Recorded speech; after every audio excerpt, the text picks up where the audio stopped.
All right.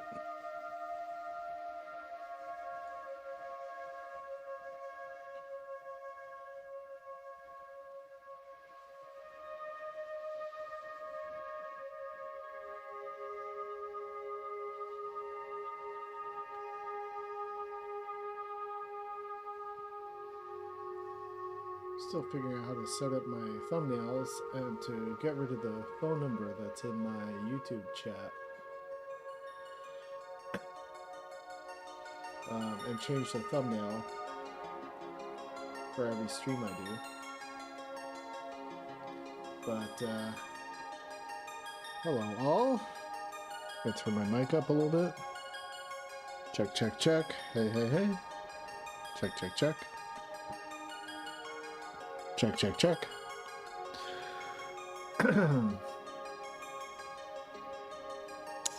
So we're going to do some animating today. Yeah, boy.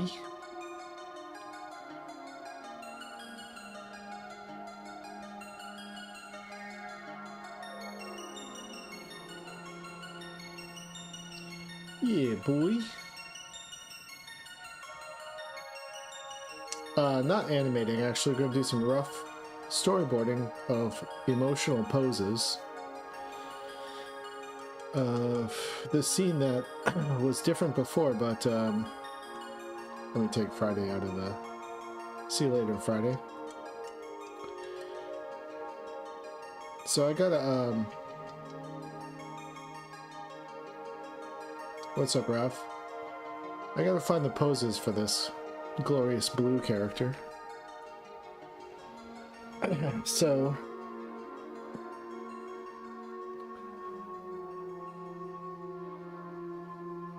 So we're gonna listen through the dialogue here.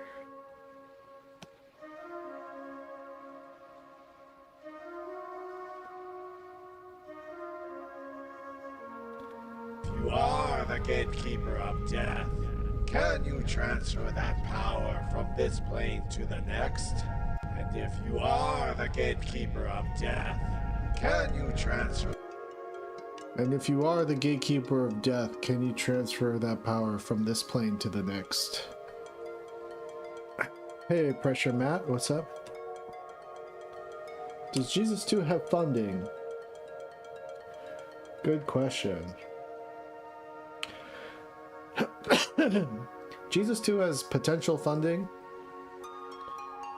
and I'll know more by probably early January. I've been in contract negotiations for about a year. But this is a Jesus 2 trailer that I'm working on for a potential series. Yes, so I'm gonna divide all the emotional beats. I'm gonna turn the music down a little bit so we can really hear the dialogue.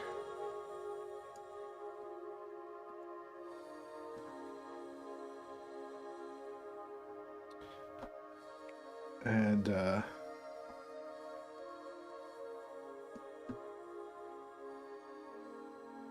thanks, Pinball God. Pinball God? Okay. So we're gonna divide this up here.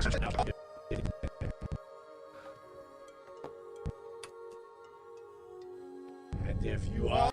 If you are... And if you... So he'll make a little pose with the R. So I'm gonna split the panel there.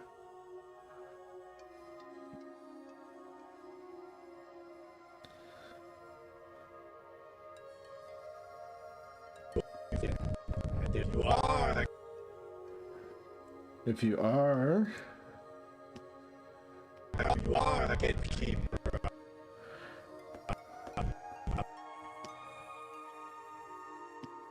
The gatekeeper... If you are the gatekeeper of death... Death? Death needs a pose. And if you are the gatekeeper of death... A little pause here.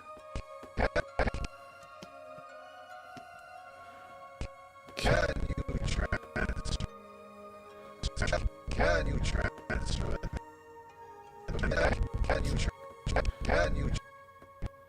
Can you needs a pose? Transfer that power. Transfer that. And then he needs a pose for power. Transfer that power from power. Power from this plane. From this plane. From this plane. To the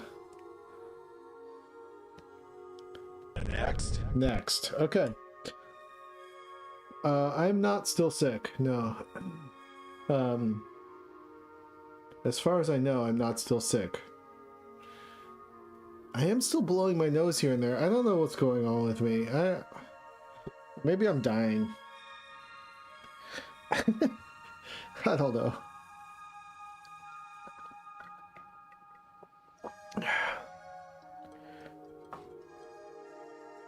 I should take my vitamins today. Okay. So we're gonna get rid of this. Get rid of all these. This main drawing here. All right, this drawing is just a reference. So. And if you are. Okay, so now we'll dig in.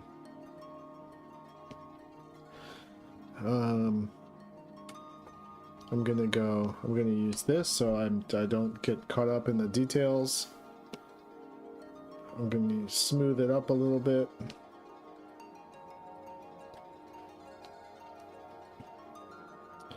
Yeah, boof my vitamins. What, boofing? Boofing means snorting, or does that mean putting it suppository up your butt? Okay. So we're gonna go Wheel of Death here. Boofing his butt stuff? Okay, good to know.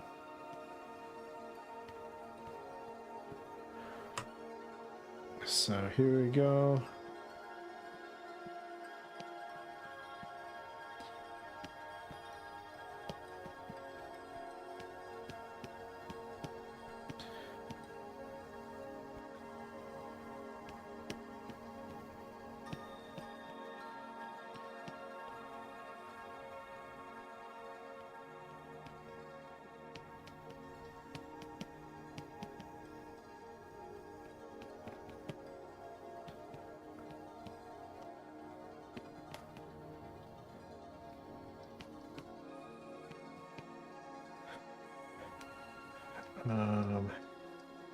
Okay, so then his headband would be like going back like this, and his crown going back like this.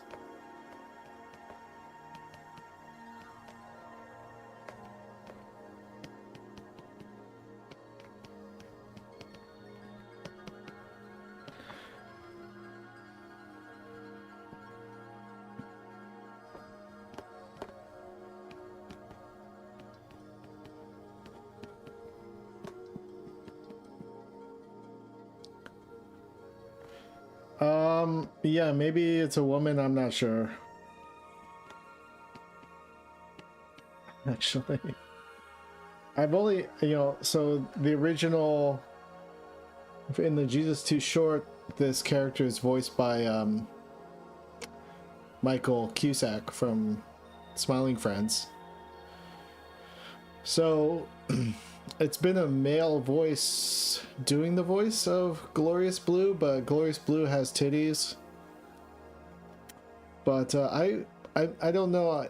I haven't really decided like what's going on with Glorious Blue as far as like gender goes. I don't know.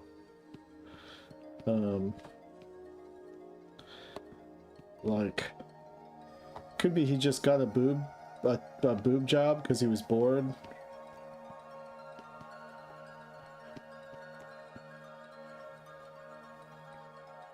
Could be they, them. I don't know. I haven't decided. But because I keep hearing a male voice, I keep saying he, even though it could be a she. I don't know.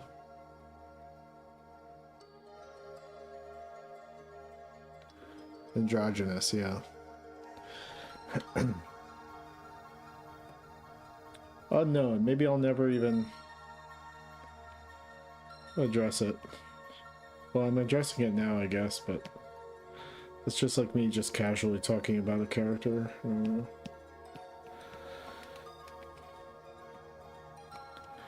I just thought I thought they would look good with tits, you know?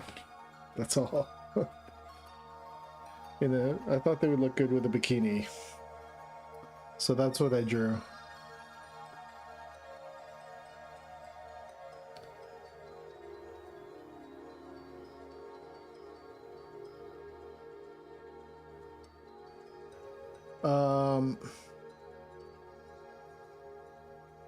Yeah, it's just that it was most of the things I do are based around sort of aesthetic or mystical, philosophical, symbolic choices, you know. Yeah, let the fans decide. Yeah, sort of like BMO, you know.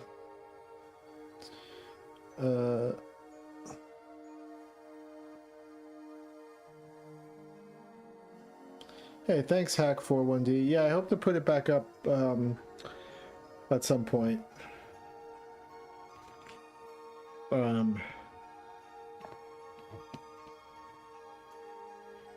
Hopefully maybe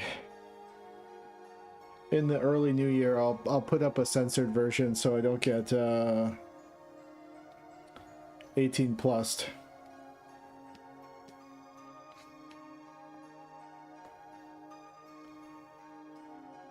Adult content warning.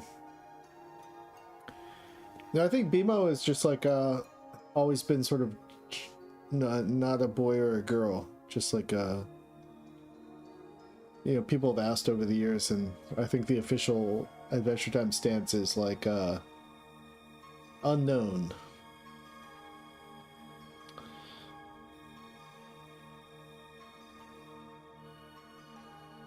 I mean, BMO is a computer, after all. BMO could probably get titty add-ons, titty plugins.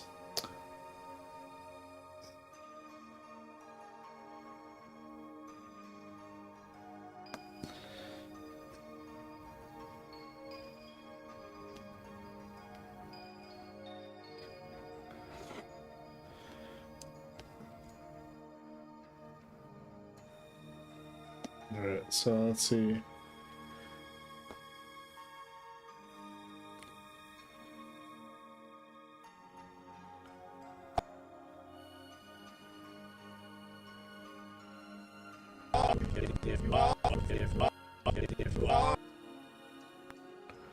Alright.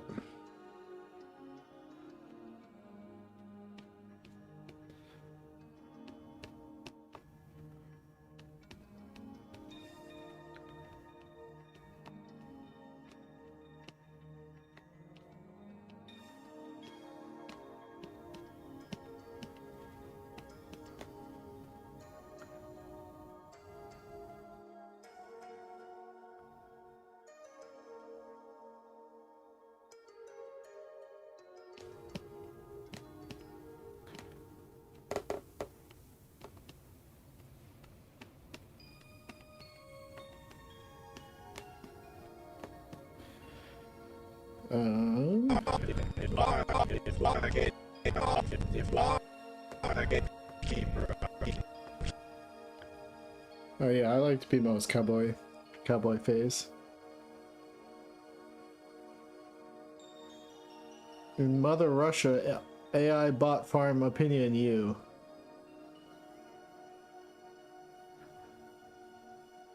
What's going on with Russia AI bot opinions?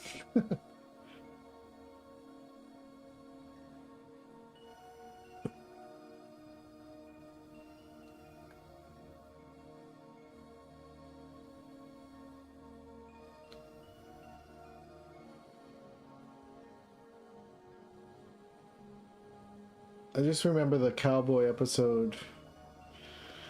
Is that Sue Kim? Maybe Sue Kim and Sambalai's iPhone worked on?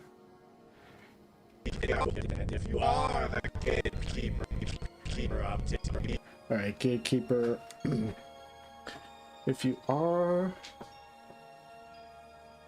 I'm gonna keep him having this like tilted up, but it's gonna be like sort of like looking through a looking down, sort of somewhat. I don't know if menacingly is the right word, but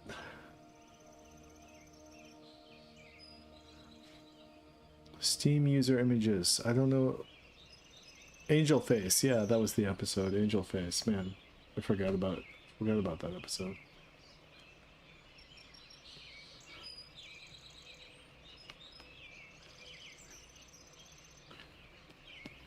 So a little bit scratched up here.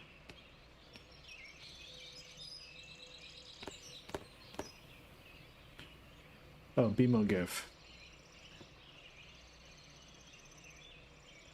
Oh, Sam Alden and Polly Guo. Was that a later, like a season 8 or something?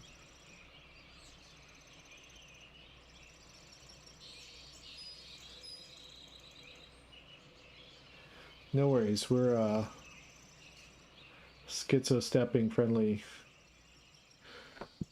stream over here.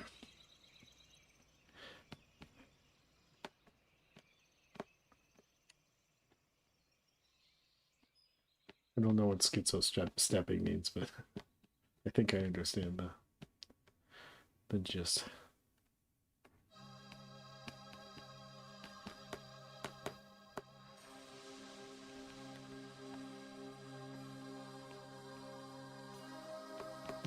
Okay.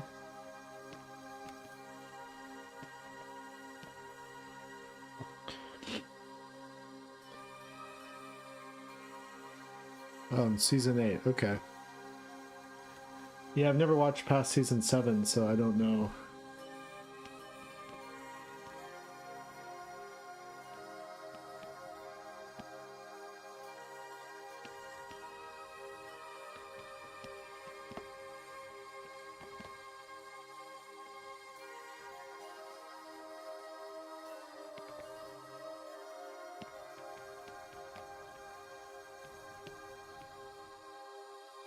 Islands was good. That's good.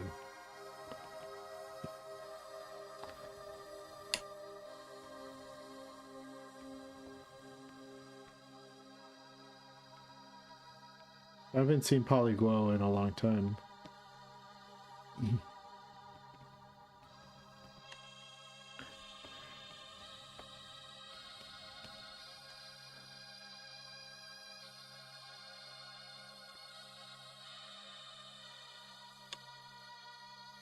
Yeah, Sam's been working on video games with his sibling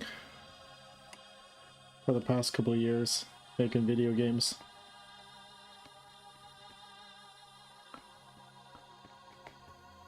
I think I can just copy paste this.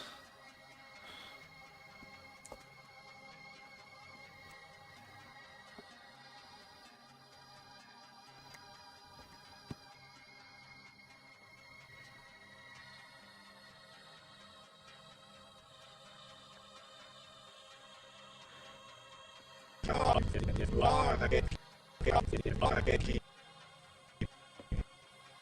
of death. Alright, so death is going to be a big pose.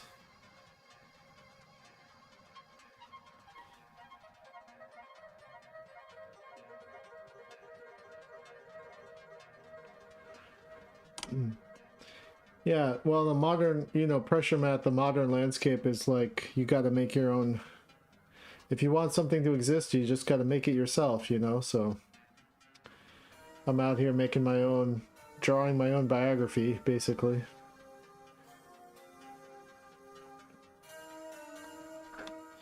I know I said I'm not sick, but I'm gonna blow my nose. But just believe me when I say I'm not sick. Oh.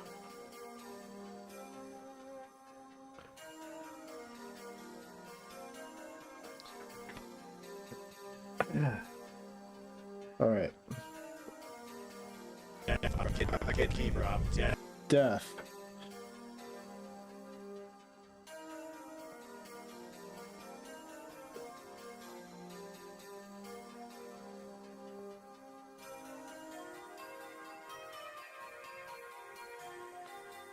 Thanks. Yeah, it's like Tinkerbell. If you just believe, I won't be sick.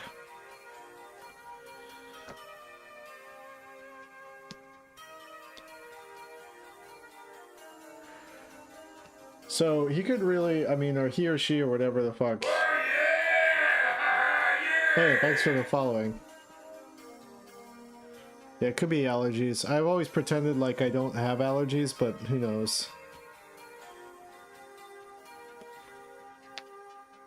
So we could do a real, like, Disney...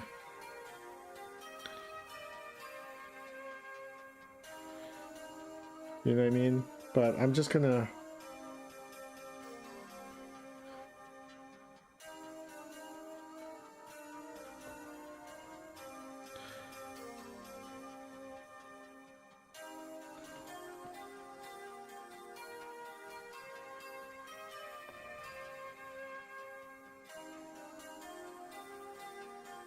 Oops.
So his head's gonna jut out.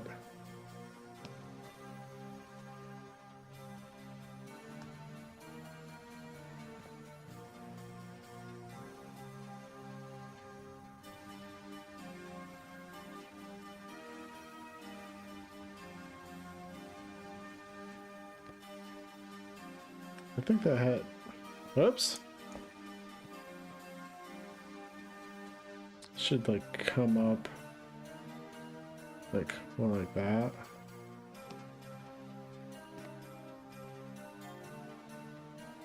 Oops. Hey, where did that... What did I do?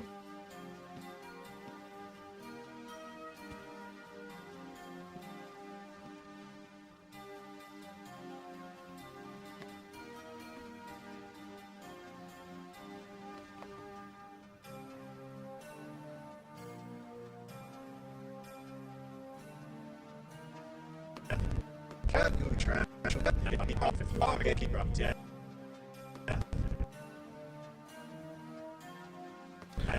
He's gonna start to uncross their arms. What's up, Joe Scumbag?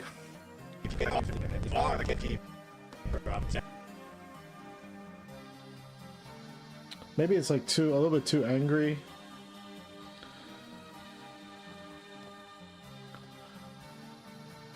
He's not mad at him, he's just trying to ask questions.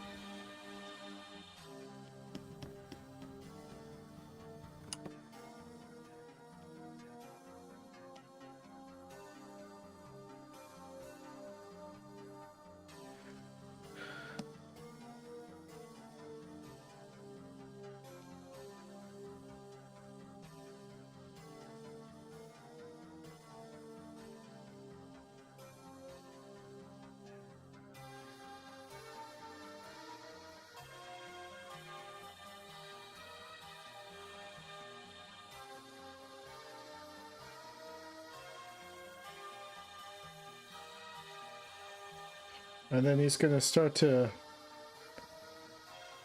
uncross their arms a little bit.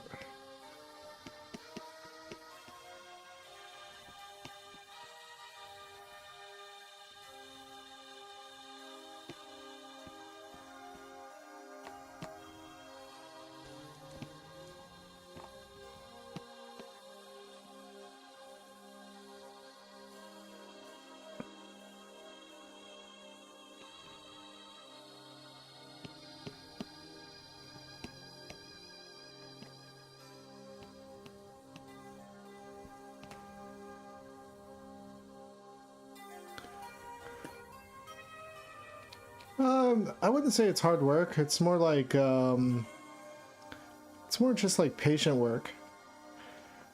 If that makes sense. You just sort of give in to the process. And then it's not, I wouldn't say it's like pleasurable, but it's more just like this meditative exercise or something.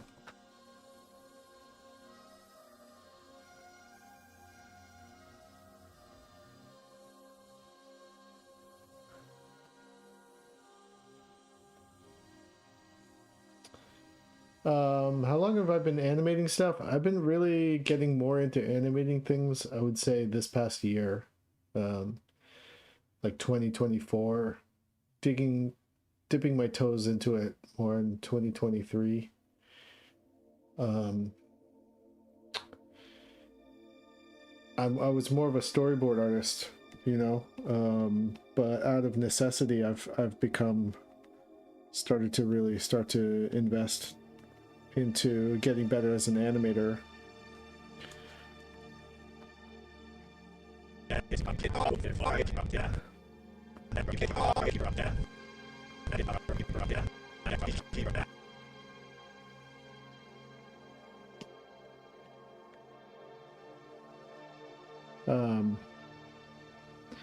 But I've been doing animation exercises and things like that to get better, to learn some of the just basic principles.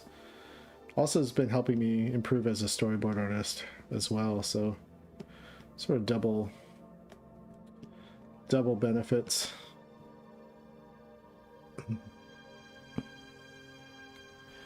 It took me about, all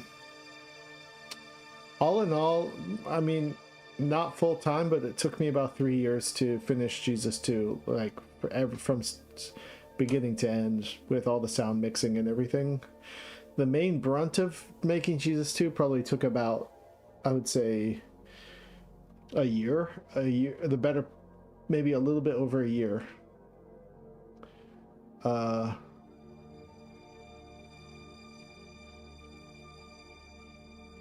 And Charlie, yeah, I was actually formatting the thank you page for the forming omnibus today.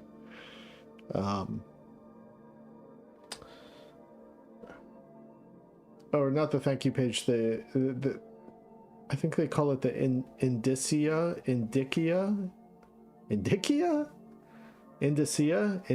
I don't know how to pronounce it. It's like all the legal stuff. Yeah, I was working on that today. So getting really close. I think January will be the month that we really finish formatting the book for print, and then it'll come out. It'll come out, I think, September.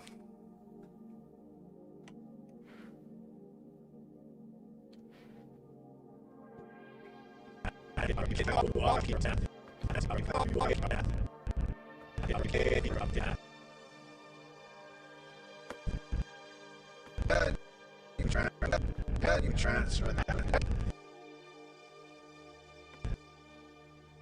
Okay.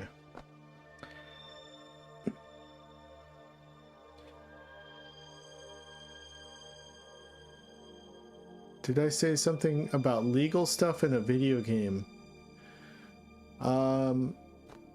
I don't think so. Legal stuff?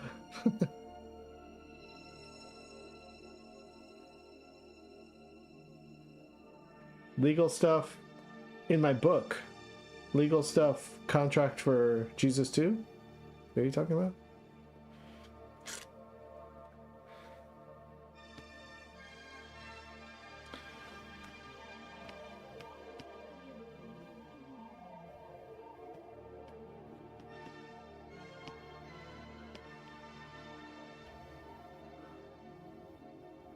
Oh, okay.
Oh yeah, come to the Sunday. Well, which I changed the name to Sunday Symposium.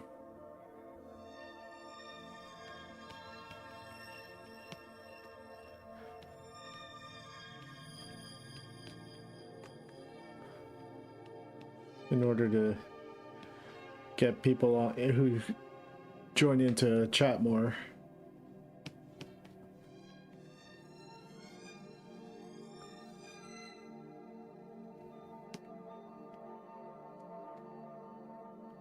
So let's see.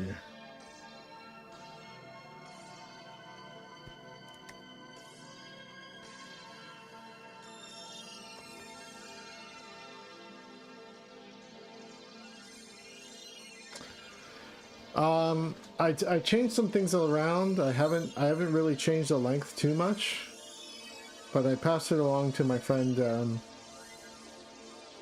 Jack Pendarvis. And in the next 2 weeks, I think he's gonna hopefully restructure everything and make it work for a movie. I asked him to be totally brutal and rip it apart. So we'll see what he does.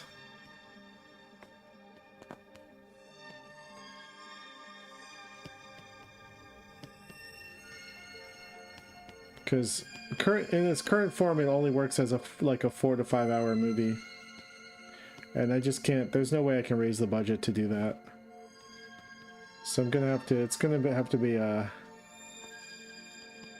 like a interpretation of the graphic novel.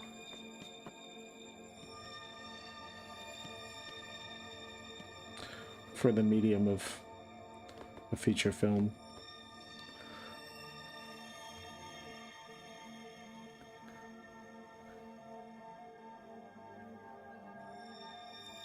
Yeah, I honestly don't think it can be if it's too respectful, I think you end up making sort of a boring movie.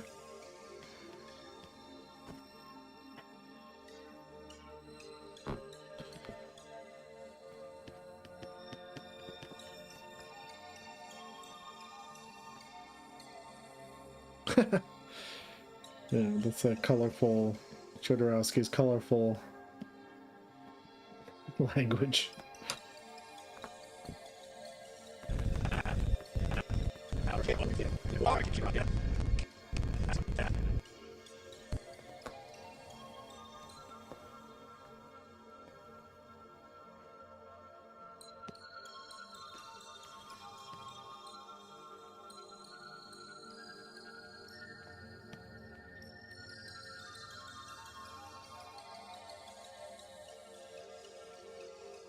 So then we'll go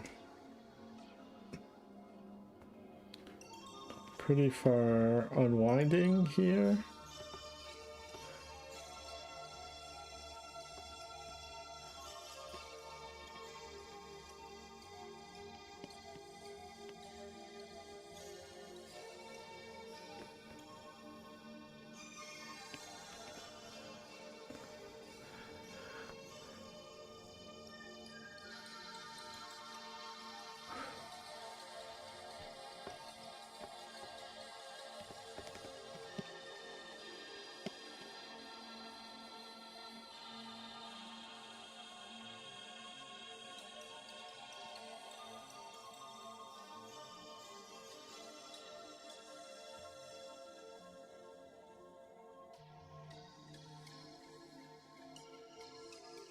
Okay, something like this.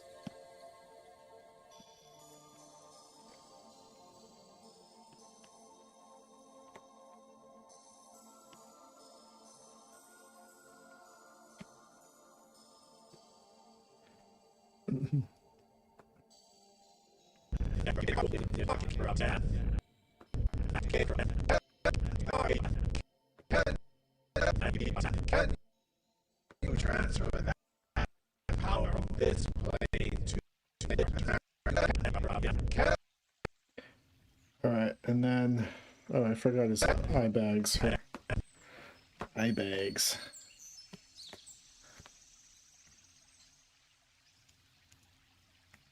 Okay. And then we're gonna go... Am I doing readings today? Yeah, if you give me a subscribe, subscribers get readings.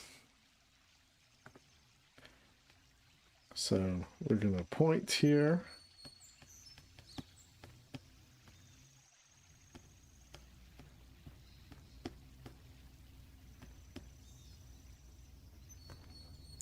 Let's see here.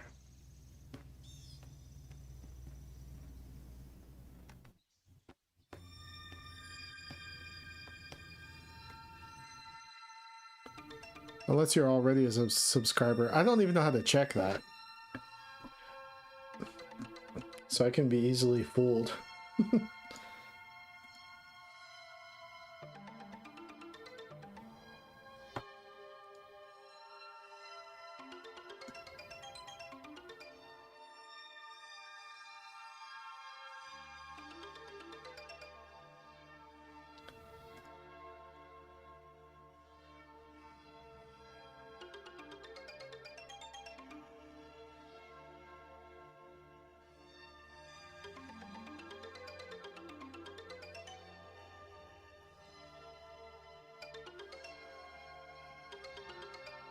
Let's check out Peter Tedstone's Vision of the Forest. That one was like a little bit too spidery for me.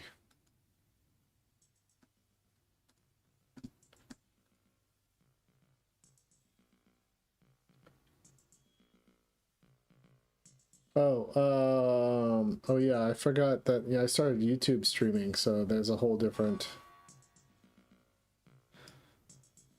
I guess I was talking about Twitch subscriptions.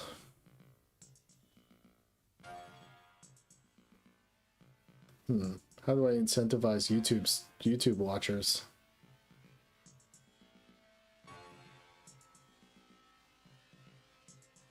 Hey Timmy, yeah, my cartoon got removed by me. I took it down because it I'm in the process of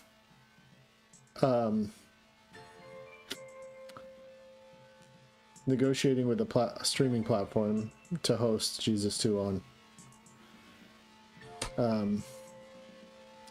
And so I only put it up for a week in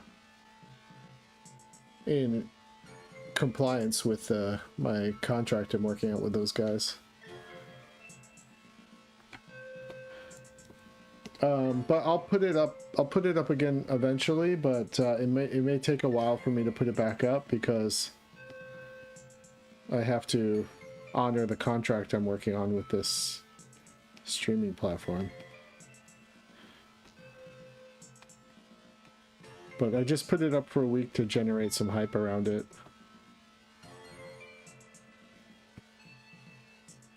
If that makes sense. Hope that makes sense.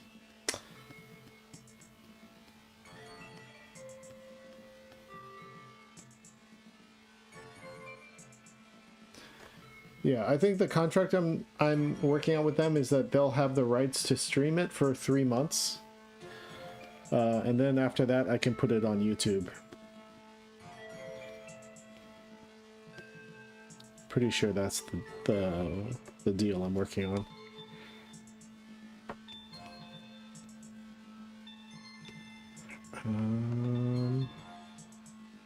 So it's a little bit too much forced perspective here.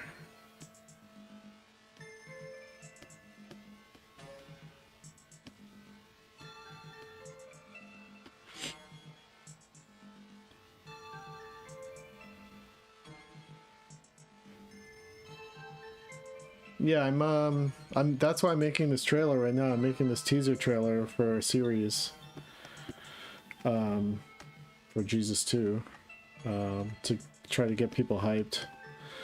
So it'll be a combo of the pilot I made and then this teaser trailer, and then I'm gonna make 2 1-minute shorts that are just going to be like little different scenarios in the world.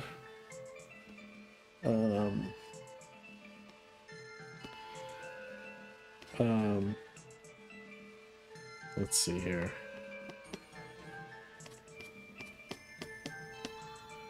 That doesn't quite look right.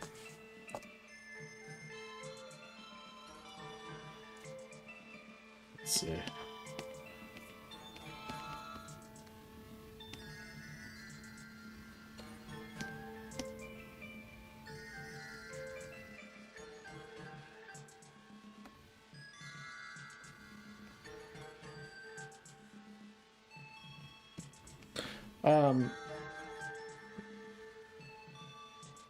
I love drawing hands. Even if I don't get it perfect.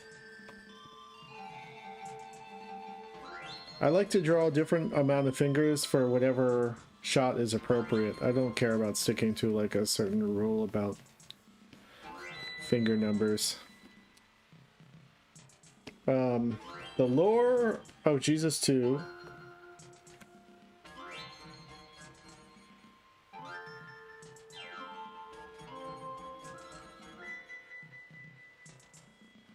is it sci-fi?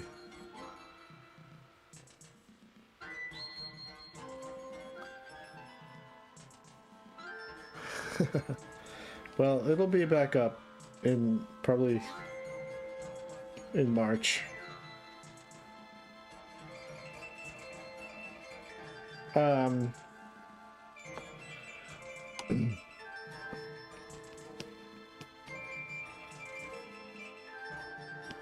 Maybe I'll make this more exaggerated.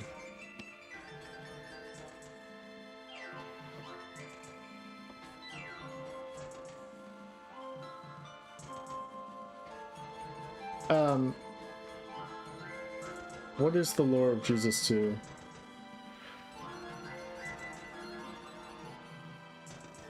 It's such a big story.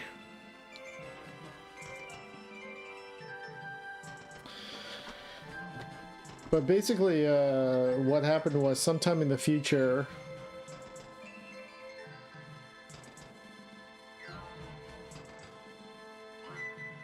this is Glorious Blue. Glorious Blue is the Prime Minister of the universe. So Glorious Blue has like a sort of a weird relationship with Jesus too. They sort of have an agreement between each other. But I'm trying to build my own sort of like Dune level lore and political intrigue and stuff. And none of that is very well explained in the pilot, but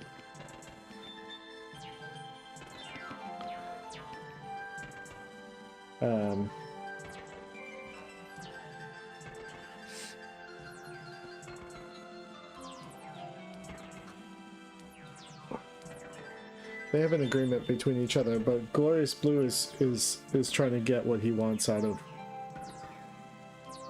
eternal life.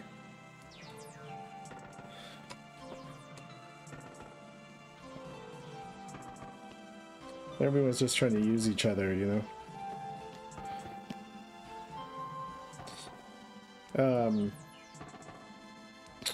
But Glorious Blue is one of the characters in the story that is happy that the world is going forever and that life doesn't end, because he's been spending thousands and thousands of years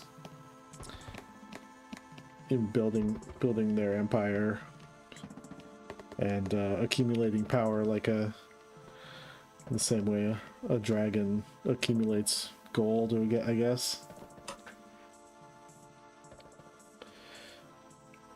Let's see here.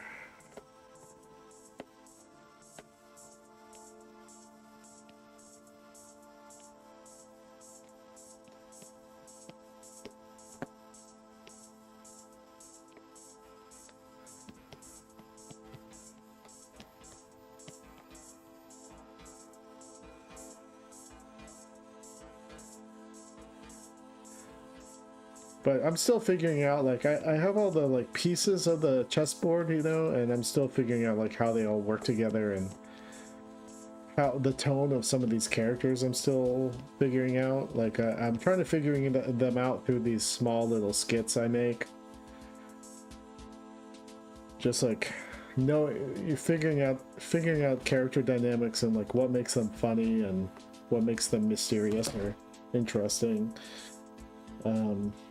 Through just like putting them in scenarios and seeing what happens. So part of that is like I have a vague notion of who Glorious Blue is, but I won't really know until I really like put them through different situations and find out what seems to be working.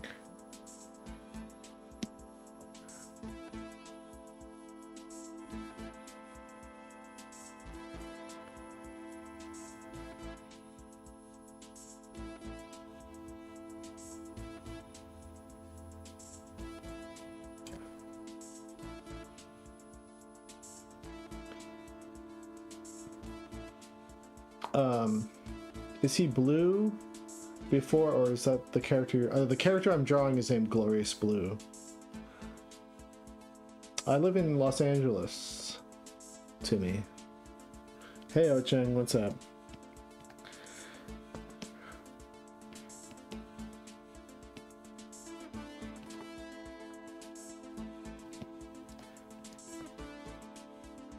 Dabba-dee.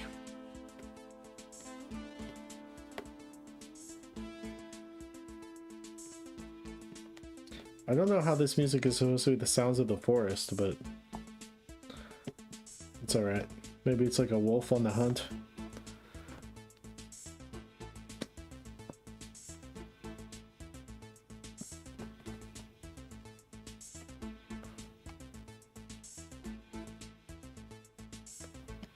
California, yeah, originally I'm from Philadelphia.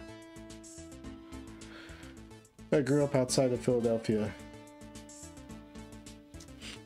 Yeah, bring your scent to the forest. Alright, so what's he saying? I can't even remember what he says here. Can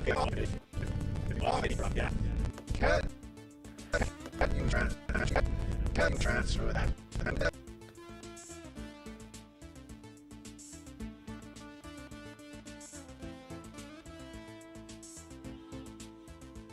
Okay. So now sort of asking a question here.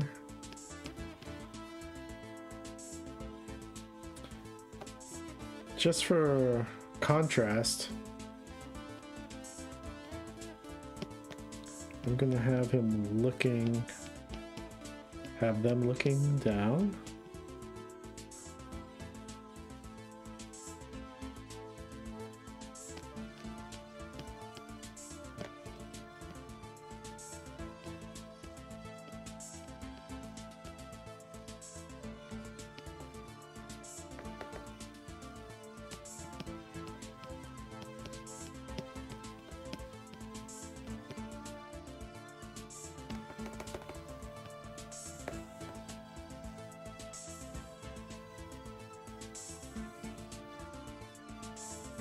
Oh, nice.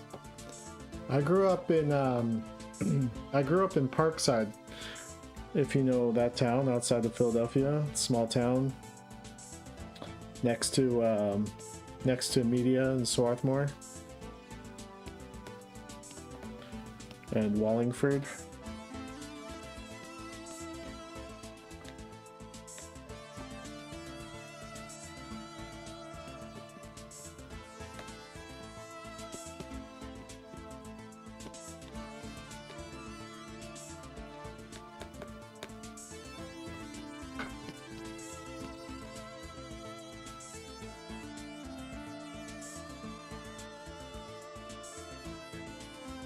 Tom Herpich has had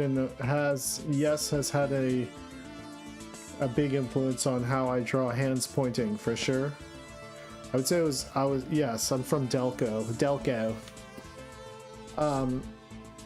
Tom and probably Jack Kirby. But Tom did a thing, I'm not gonna be able to do this exactly, but I remember the first time Tom drawing something like this. Was it like this?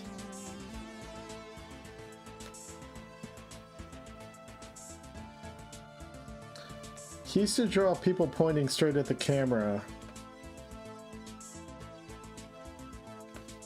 It's been a while since I've seen it.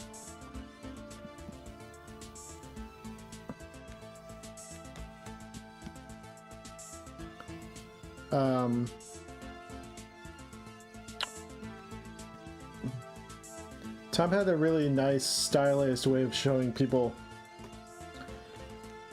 hands pointing at the camera, and he would do it in his boards. And I remember, it's been a long time since I've seen it, but I definitely ripped him off. I was like, oh, that's a really efficient way to draw, or like clearly communicates the idea of a finger pointing at the camera. So I totally bit it from him, but now I can't even remember how he does it, but it's in a lot of his boards.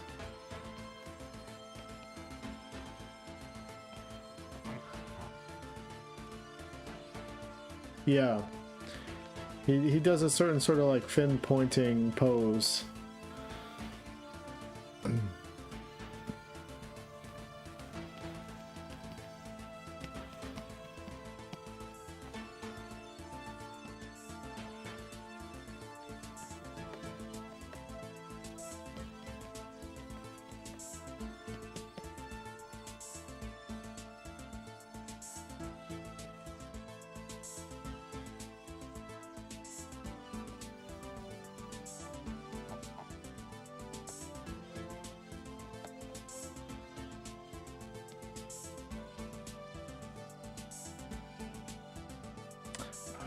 Well,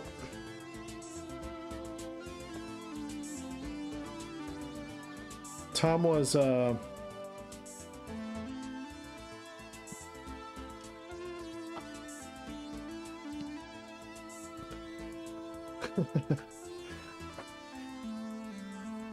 I'm not sure if I should share this or not, but we used to have... Tom really didn't like this, but I think we used to make fun of Tom a little bit.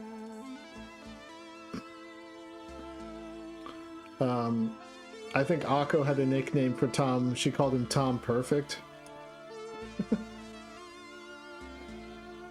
So he kind of like set the bar for a lot of us boarders to like try to meet his standard of quality to his boards.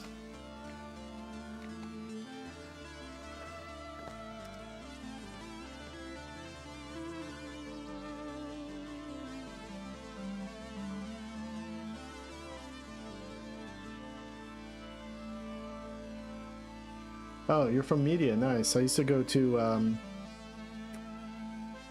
there was a sandwich shop, and I used to work as a dishwasher at an Italian restaurant in media years and years ago.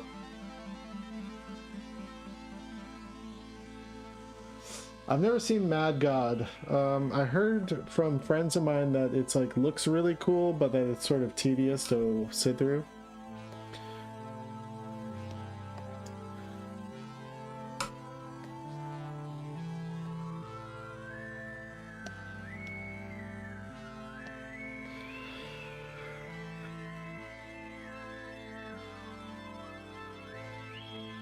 Yeah.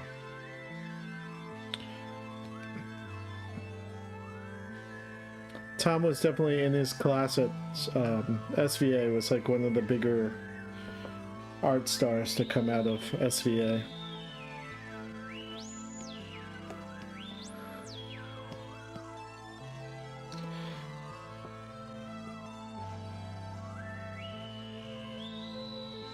Thanks, O-Chang.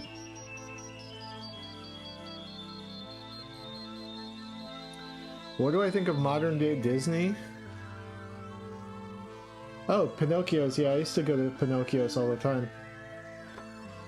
In fact, my old elementary school gym teacher used to work at Pinocchio's as well, and we would have pizza parties there.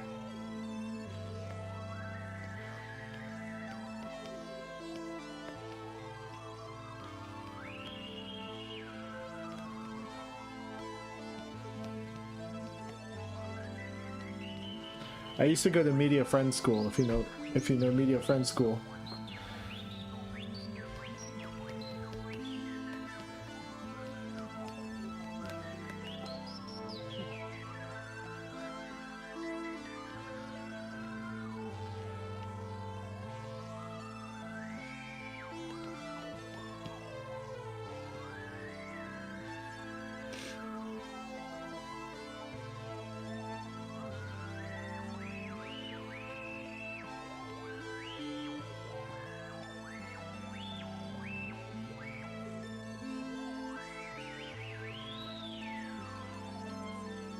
I'm gonna turn his eyes down a little bit here. A little bit more.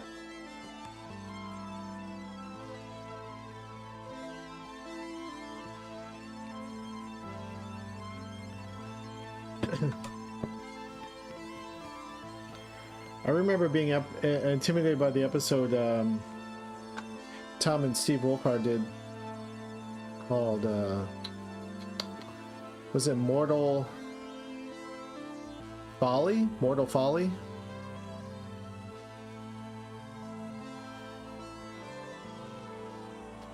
Zootopia 2. I didn't see Zootopia 2.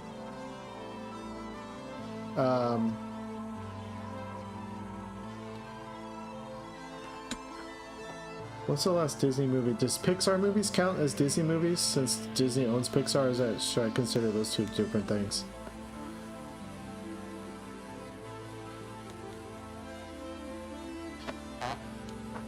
Because I saw...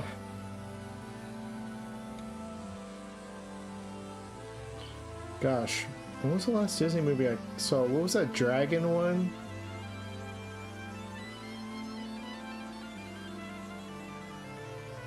I don't know what Sludge Life is, but but thanks.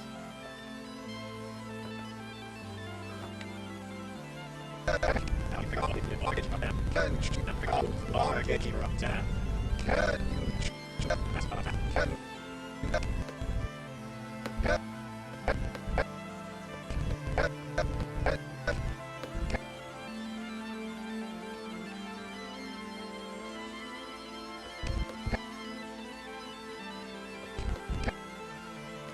It might be too extreme for the headpiece.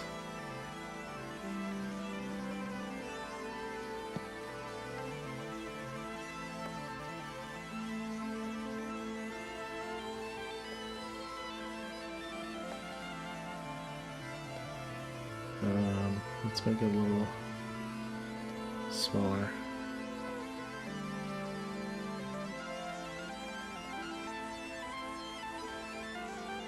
Maybe more, a little more like that.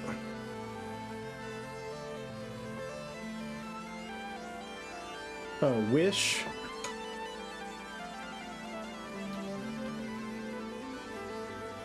Yeah, I did Mortal Recall. Oh. Never mind. What is the one where Finn... The episode where Finn loses his arm?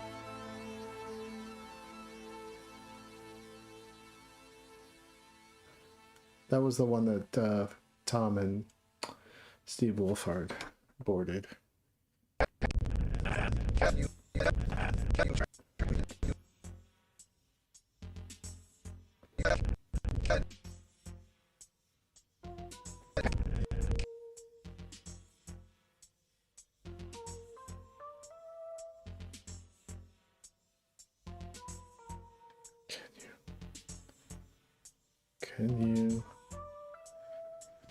Can you?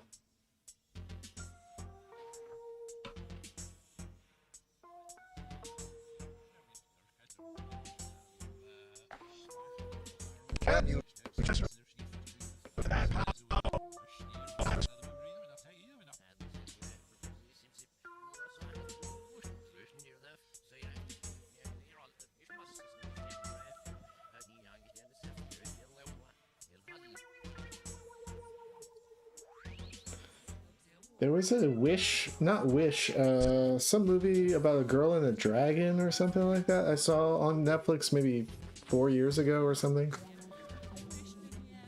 I don't know. I haven't watched any Disney animated films in a long time.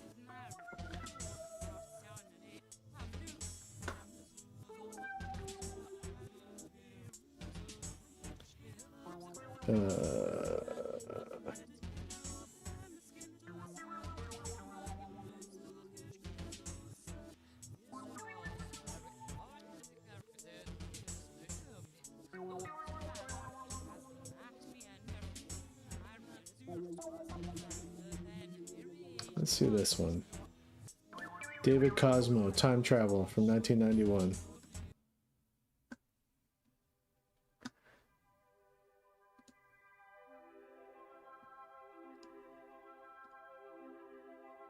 Oh, The Last Dragon. Yeah, I watched...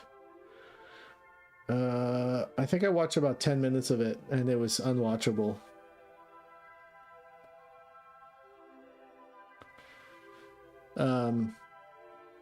I watched K-Pop Demon Hunters, and I enjoyed that. I gotta say, for being sort of just pure popcorn.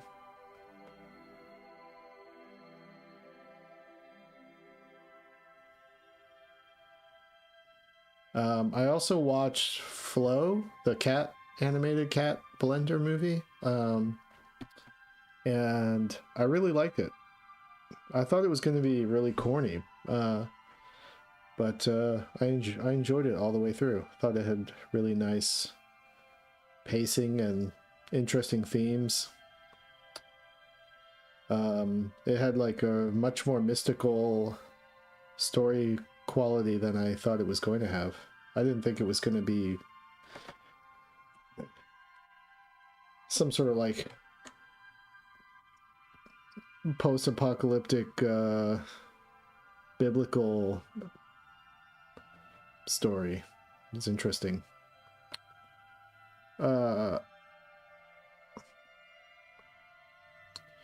Coco.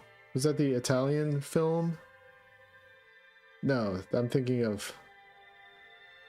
Oh, Coco, the Mexican Day of the Dead movie. Is that Coco? That was fun.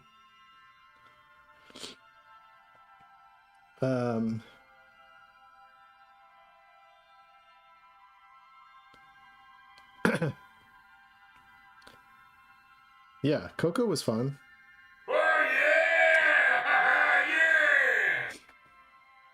I don't remember much about it. I just remember I had like sort of a, it's like a roller coaster ride. It's just easy to swallow. The last Disney movie that really resonated with me, where I really thought it was memorable, like memorable in a way that would stick with me for, in the way that, say, Pinocchio sticks with you. Yeah, Luca I couldn't finish. Luca was fucking terrible. I couldn't get past 20 minutes of Luca.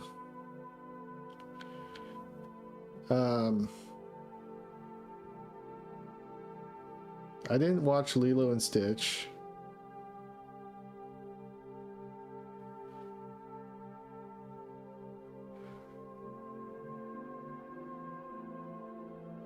What was the last Disney movie I liked? Really liked. I mean, Coco was fun. I don't know. I enjoyed what was the jazz one? That was a Pixar movie. The guy who dies. Soul? I liked Soul.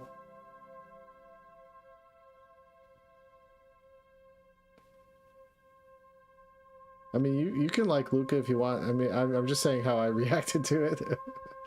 I just could not. There was nothing there for me.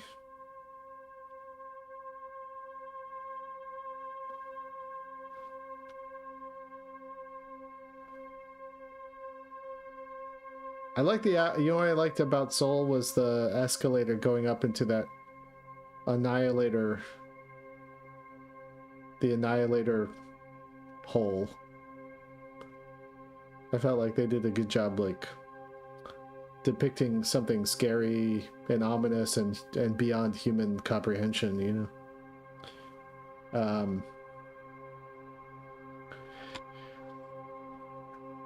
But I don't really remember. All these films, they follow a certain sort of they've got their formula down so tight that everything has to fit into that box, and they're not willing to tell sort of like take narrative structure risks like they did sort of with like a movie like Up,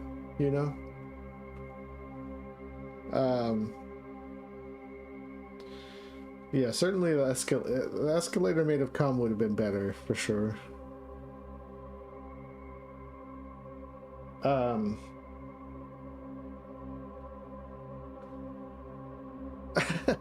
I've cried at most any Toy Story or most Pixar movies are able to make me cry, but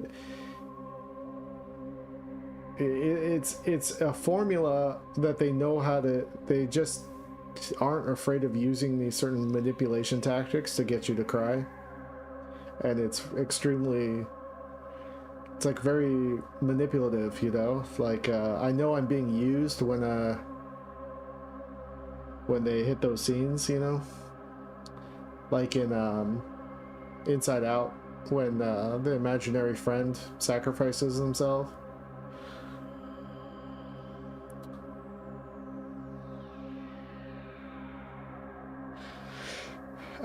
Oh, is it a wheel? Yeah. Anyway, at this point, it's like a cynical exercise. I think Pixar should just dissolve and all those people should be scattered to the wind to do other things.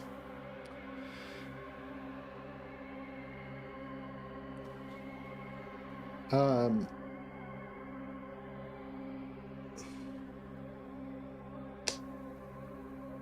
don't know how I can go off on tangents about Disney and Pixar, I guess.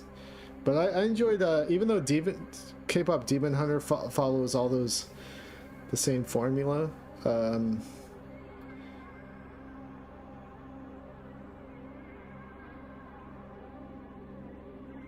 I managed to be on board for it.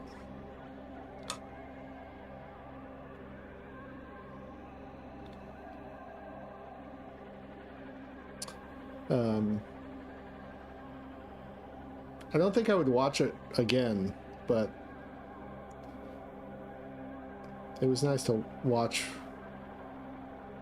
one time through. Such an efficient story. Everything just moved at such a high pace. You never get bored, you know?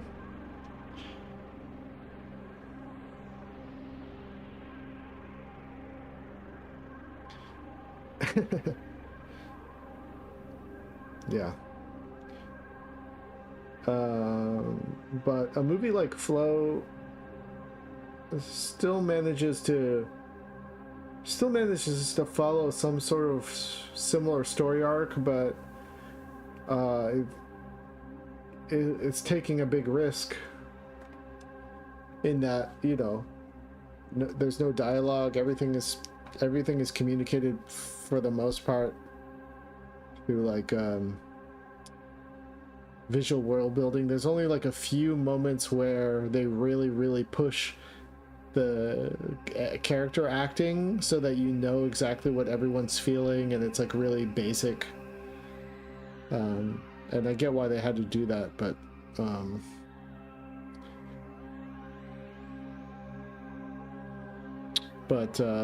there's a fear of ambiguity even in a silent film. Even in a show like Primal, there's a fear of ambiguity. I think because maybe viewers get lost in ambiguity, but I'm not going to knock Flow too much. I think it was a really cool movie, really cool film.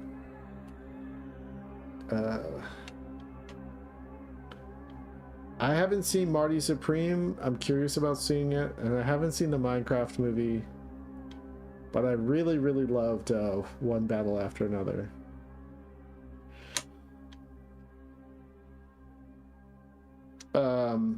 The K-pop Demon Hunters was cool in that it went off model when trying to achieve certain like sort of meme faces and stuff like that, which is cool because that's something like a Pixar or a Disney would be afraid of doing.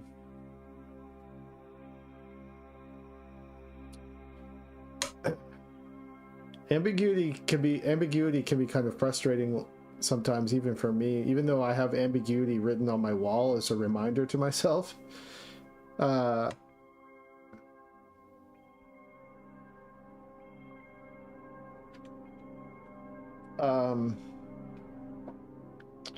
But I recently saw, I think I talked about it on this stream last time, maybe I saw Bygone's Resurrection film, and that movie was so simultaneously full of exposition while also trying to be ambiguous at the same time that it becomes probably the most frustrating combo of over exposition and overly ambiguous at the same time. I found it somewhat infuriating. I thought the first half of the film was almost unwatchable. And then it gets better as it goes on. I actually like the latter half of the film. Yeah. Can you transfer?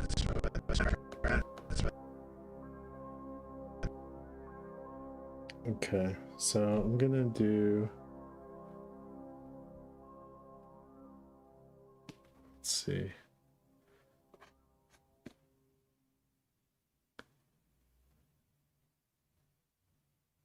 Yeah, I didn't see Long Day's Journey into Night. I have no idea. I only went because I went and got Szechuan food with my buddy Alex for Christmas, and then he was like, I want to go see this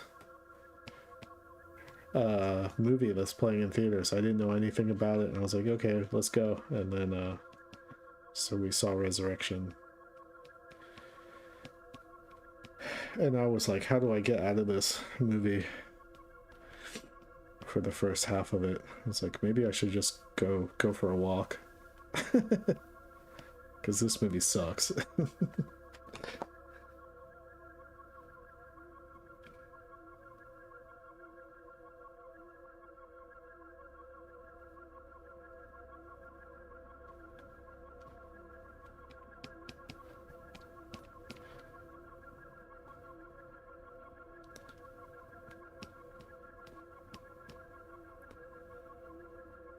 It's intentional to make a movie feel like it sucks.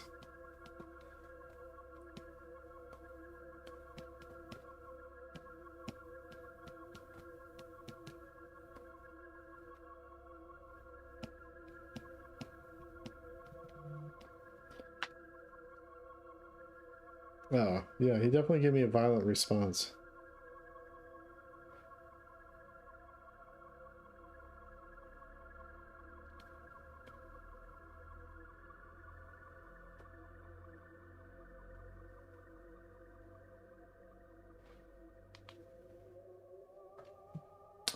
I actually was falling asleep for the first quarter of the movie, but I was flanked on both sides in the seats, and I was I was like holding my eyes open, trying to stay awake.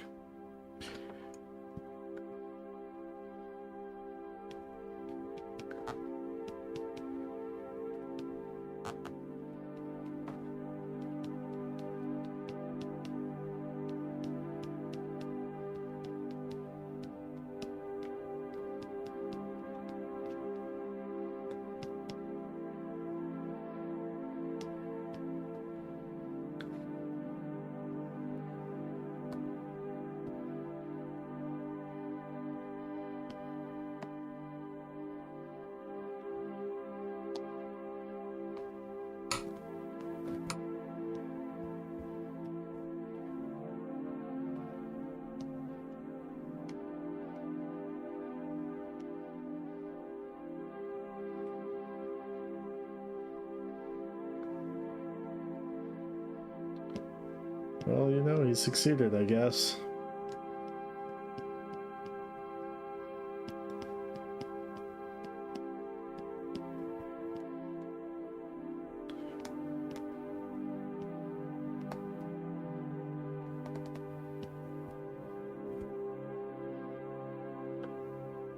I don't know. Some people like to be tortured. That's what sort of like my friend Alex said, because Alex loved it, and he was like, yeah, I like it when a film hurts. And I guess I'm just too Hollywood for that.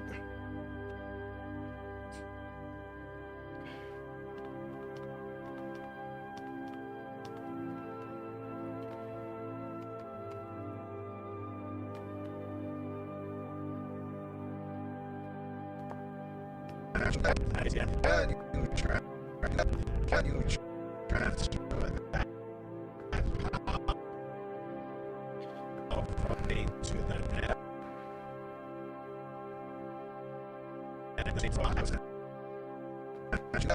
Can you transfer?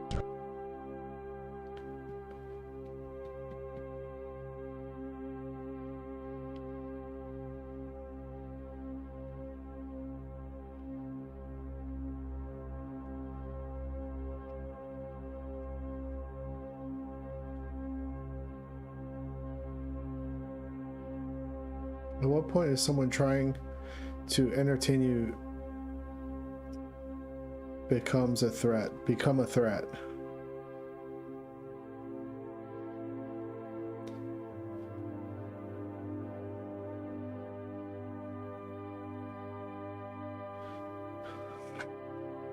I think there's a line. I'm somewhere in between, like, the world of pop entertainment and like pushing. To me, it's just like ultimately I want to entertain people, and I want media to be entertaining to me. But I also want to be. I want the movie to feel rigorous and also like intentional, or not taking anything for granted. So I think in that way, probably David Lynch to me is like one of the most successful directors, because he doesn't have a movie that's boring at all, but he's also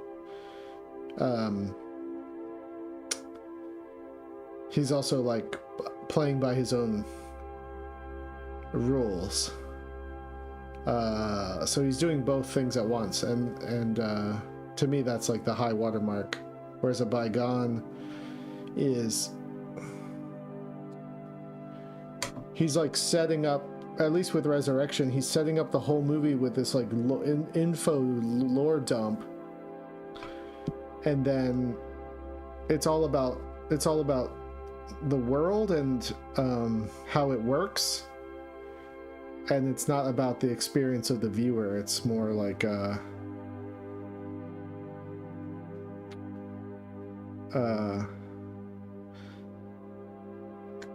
yeah, it's hard for me to judge it. I would say Inland Empire maybe is the movie of his that, yeah, probably would be the closest thing to being boring, but I saw Inland Empire at a theater, in a theater in New York, and I was dehydrated and having a fever. And so for me, Inland Empire was this like life-changing event. But I haven't watched it since, so I don't know. But if you look at his entire catalog of films, I mean, it's just like banger after banger. And he doesn't talk you through anything. He just gives you an experience, and it's very Hollywood in that way. It's very like almost like blockbuster in its approach.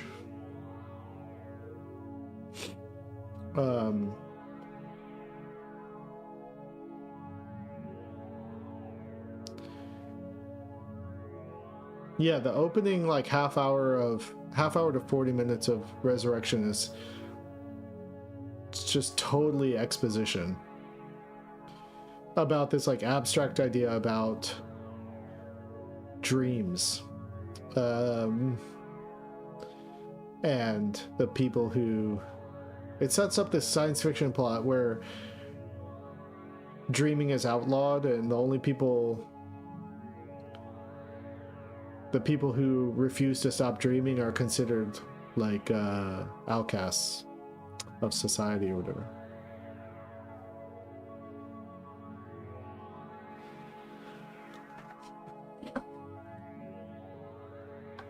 Hey, Joe Doodles.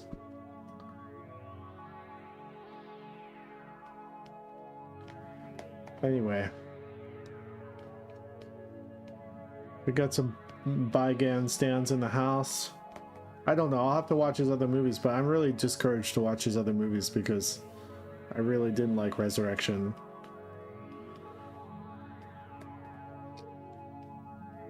That's actually not true, because I liked the last two stories a lot, actually. Not a lot, but they were like cinema, you know, dazzling cinema.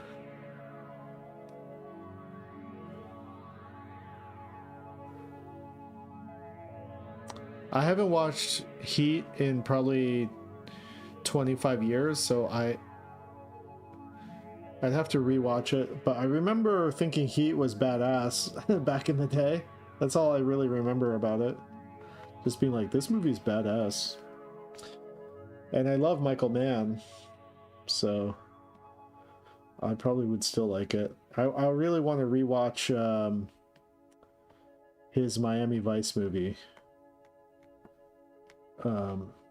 again, because I feel like I didn't get a chance to really pay attention to it when it came out.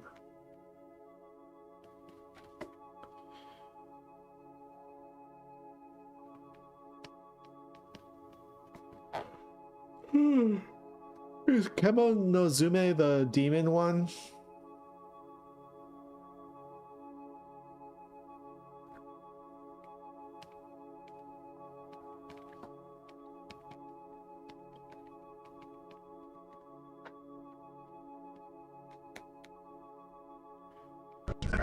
Can you transfer that power?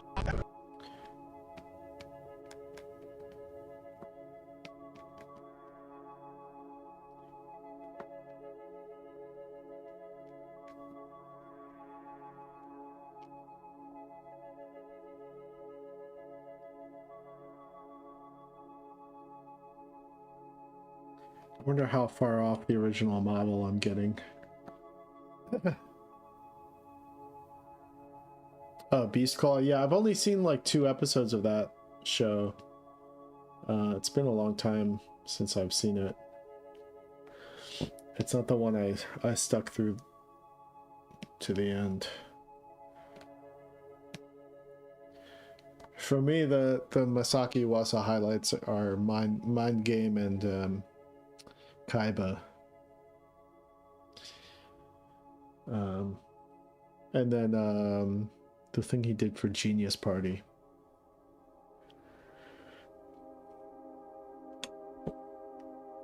Oh, and also I thought Ping Pong was pretty great.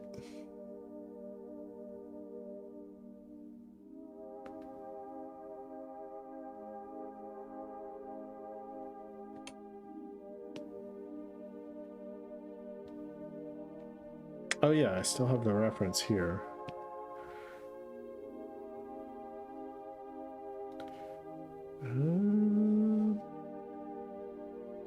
Alright, it's not too far off. Just gotta make the nose a little smaller.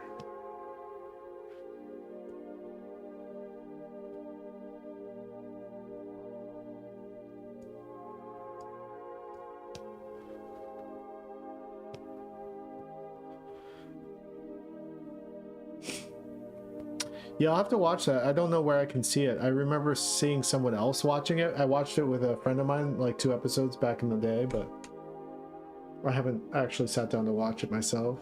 And I still haven't watched, what do you call it? Devilman Crybaby. I've only seen like 2 episodes of that.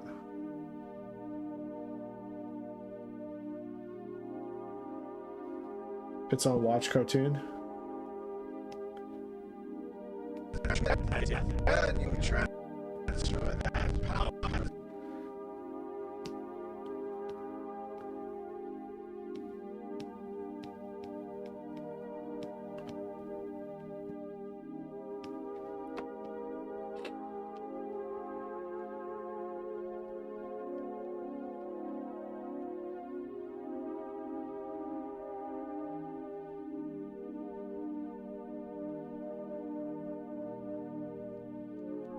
Yeah, it seemed to really... I know people that, you know, worship the original Devilman.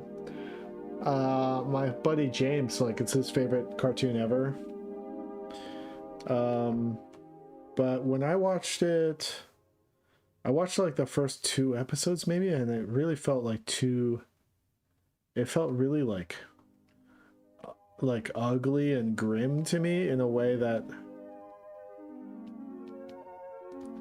I couldn't, I just wasn't in the mood for, I guess, maybe, which is so weird for me to say considering the stuff I draw.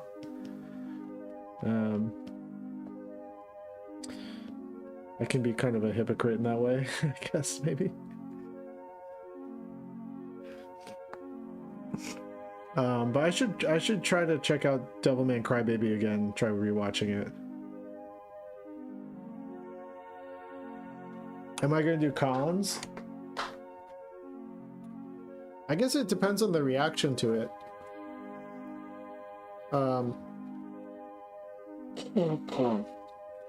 Sorry, got congestion. I think if Animation Plus... Oh shit, wait. I'm not supposed to say that.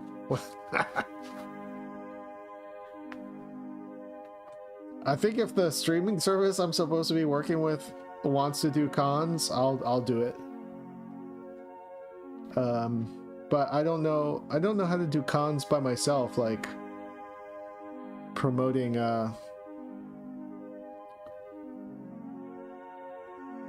what did you also say about it?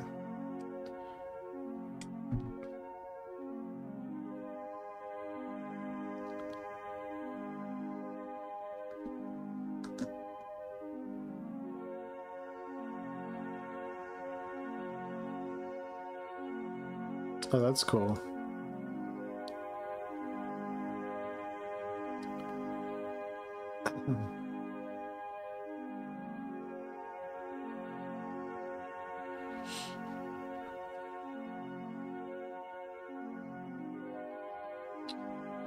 Yeah, I did a panel at Comic-Con this year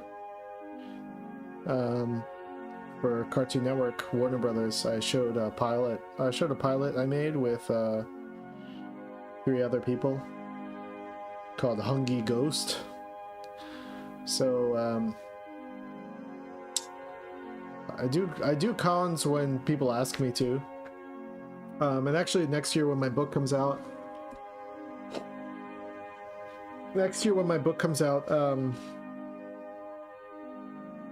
I'm gonna do a book tour, and like I'm hoping I'll have like a sort of some sort of video presentation as well. I'm gonna show some cartoons and stuff like that. So that'll be somewhere around September, October next year. I don't think I'll be going to Barnes & Noble. I'll be going to more like indie comic book shops and indie comic conventions and stuff like that. I will be going to... I'm pretty sure I'll be going to Seattle. And then I might go to Toronto for TCAF maybe, if they let me. And then Cake. Where does Cake happen? I forget. Is that in Chicago?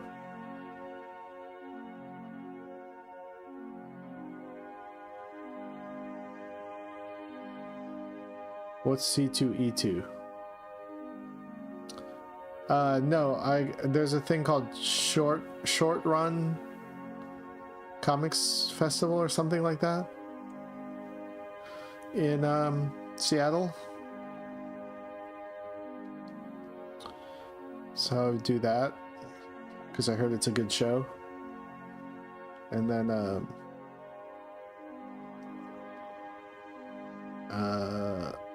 might go to Austin, and I might go to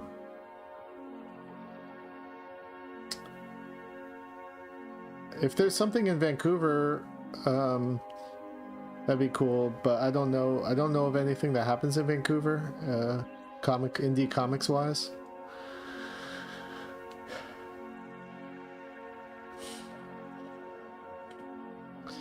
You got banned from TCAF?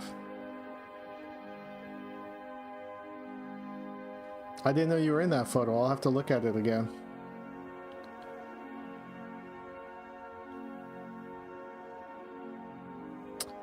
I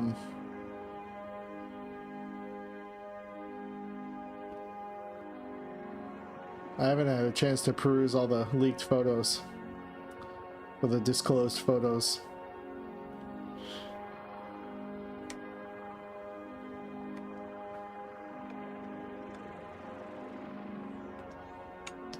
Anyway, I've got some plans.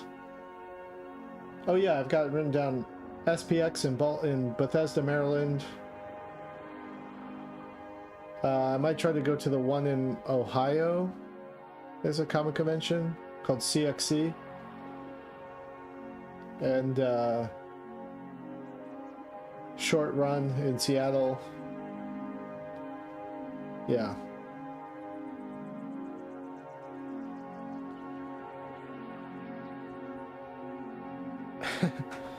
Thanks, hello there.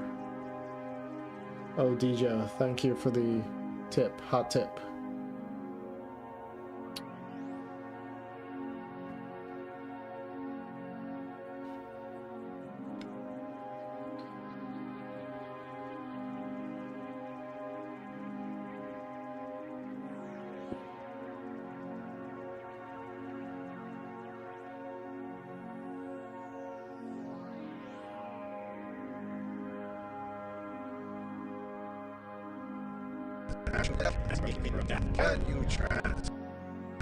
Can you transfer that power?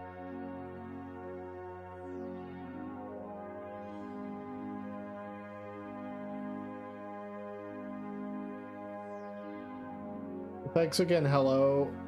Yeah, I don't think you I don't know what you're doing, but I don't think you, I don't know. Yeah, I don't think you understand like where I'm coming from. But that's cool.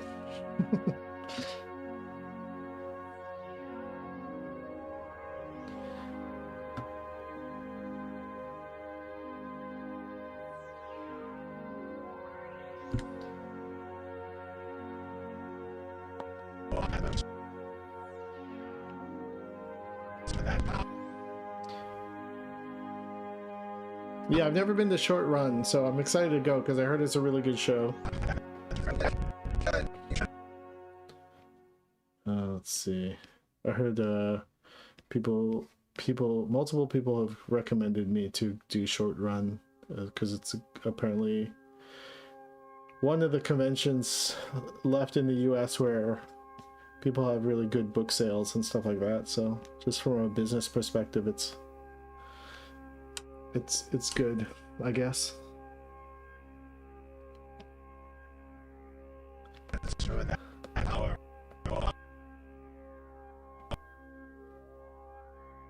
All right, so then Transfer that power. So really going to emphasize the word power. That's all Glorious Blue wants is more power. Somehow, if you get all the power in the world, what's left? What's left? It kind of reminds me of when I remember watching a Michael Moore documentary where he interviewed the CEO of Nike, and he was like asking him, he was like, well, you're a billionaire, your company is, you're so rich, like you could never even spend all of your money, so why are you still doing it? And then he was like, his response was like something like, it's not about money.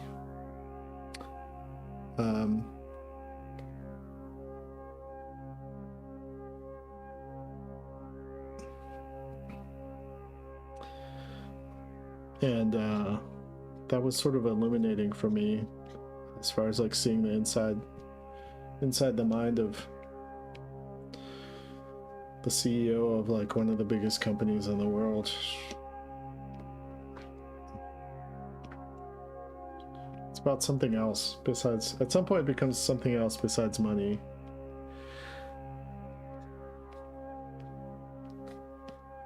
You have to like create these like different goals for yourself, because money now is like no longer almost like it has no like value. Anyway.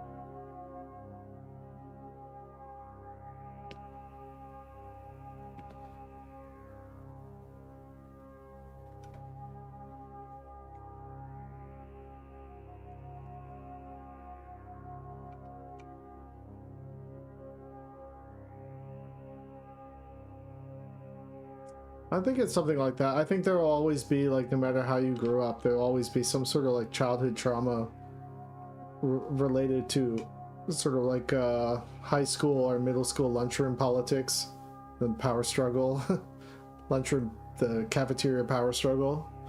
So whatever cafeteria you feel like you're in, you're competing with the whoever feels like they're dominating the cafeteria, I guess.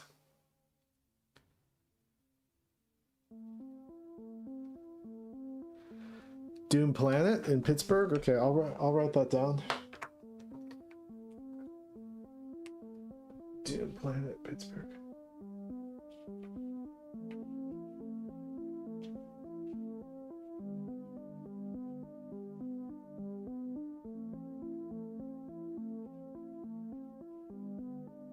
I haven't been to Pittsburgh in so long.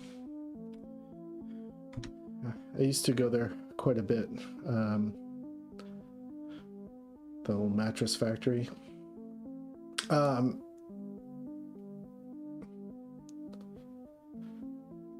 also might go to New York to this place called like Frog. What's it called? Frog Gallery or something like that. They reached out to me, so I might do a book signing in I think it's in Brooklyn.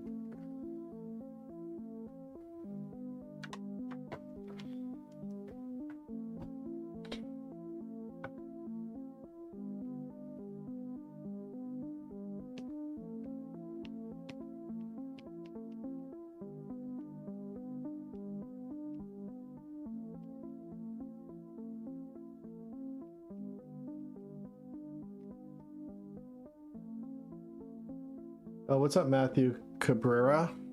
Matthew Cabrera in the house.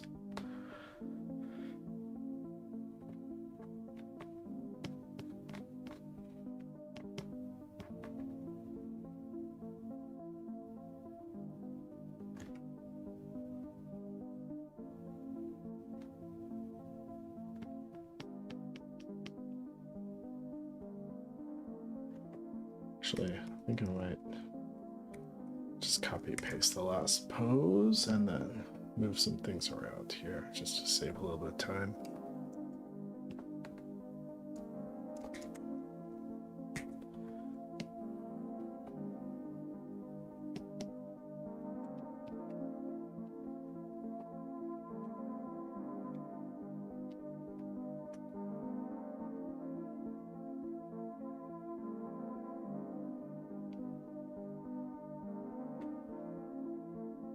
And then erase this, or erase this.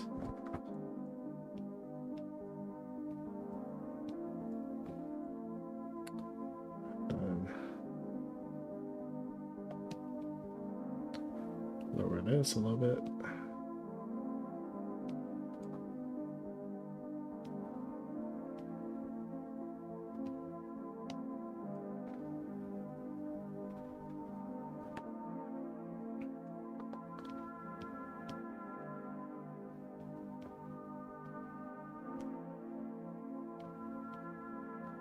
What's he saying again? I forgot.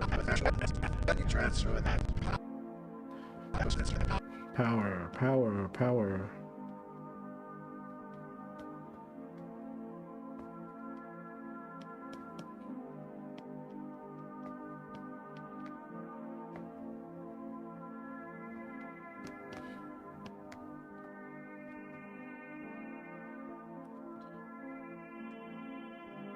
Special print January 1st? What are you talking about? What's special print?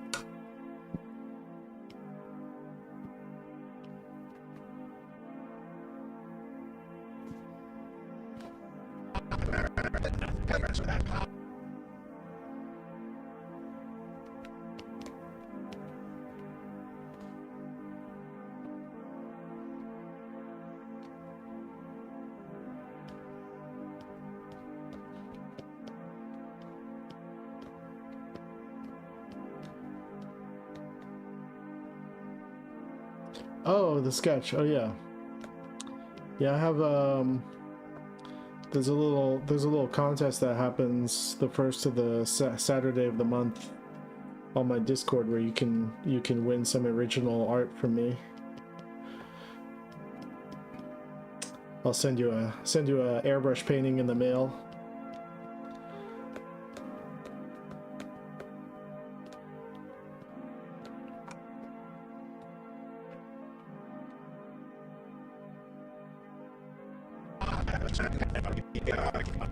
Transfer that power.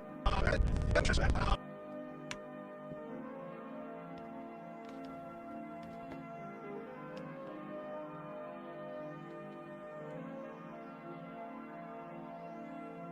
Yeah, if you just keep doing it, eventually you'll probably win. If there aren't too many people jumping in.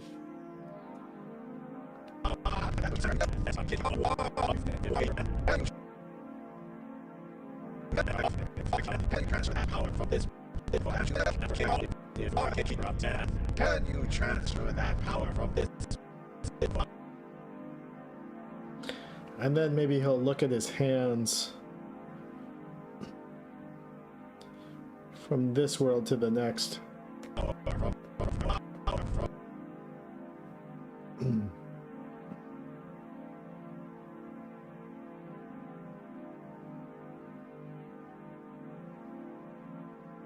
Right.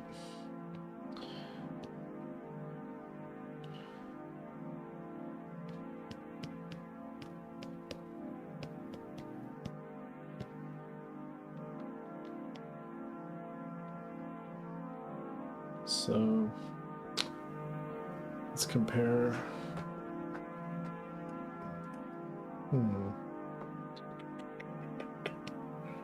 From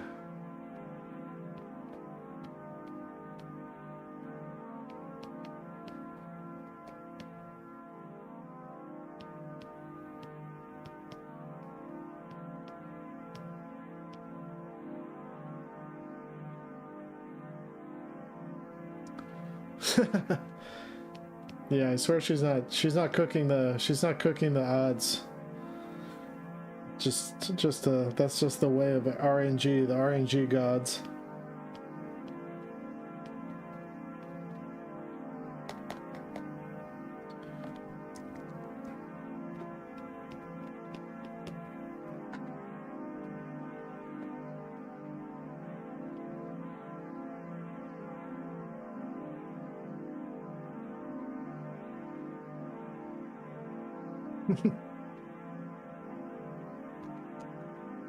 Oh, what's up, Beekeep?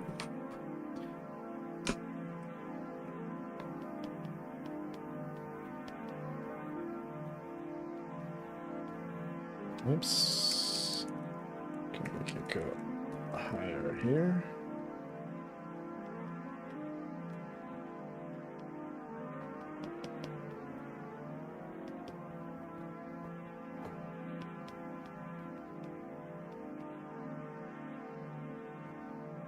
This little antenna thing is a real pain in my butt. Why did I design that?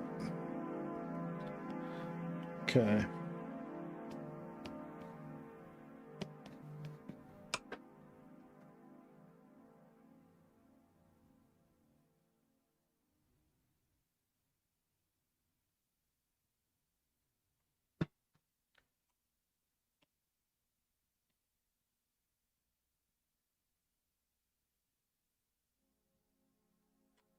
What's up, Bubblegum?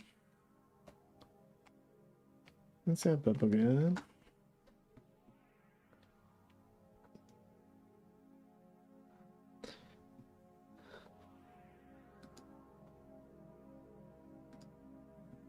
Oh, I forgot to turn on my Discord chat channel. I always forget to do that. Sometimes it's hard to get work done if I got people calling in, but let's see. I'll just open that up in case anyone wants to jump in.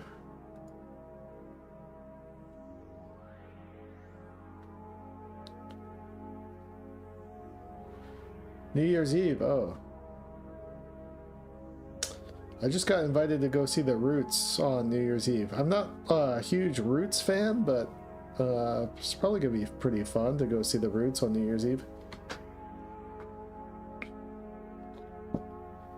Go see Questlove, play drums.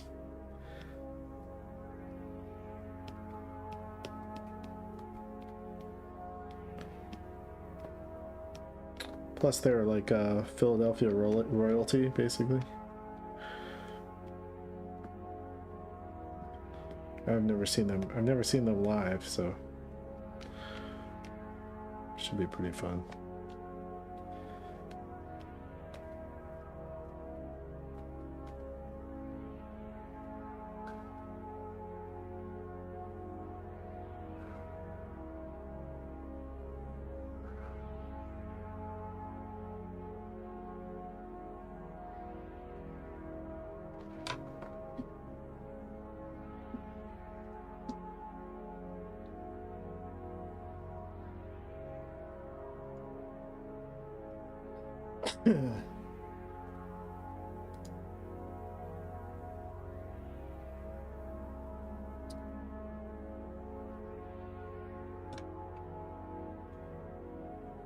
Let's see here.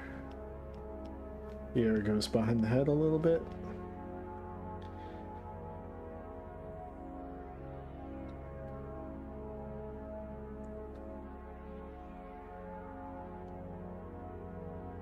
Then he's gonna do a little clenched fist.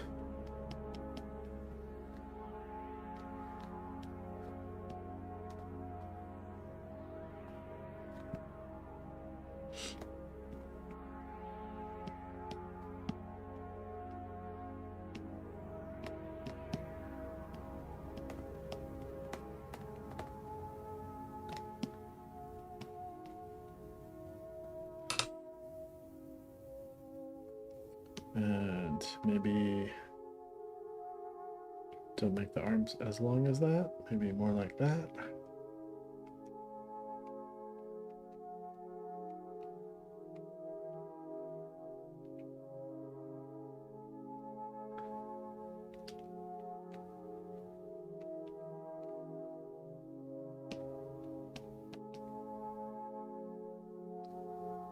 Hey, welcome out of the catacombs. What kind of catacombs are you in? I feel like I live and breathe in the catacombs. Like Bane in the well.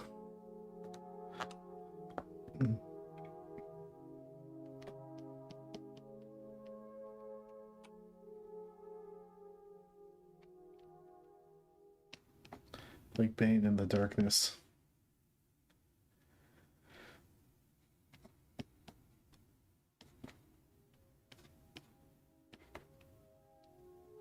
Right, and that, the rest of that pose I can just copy paste.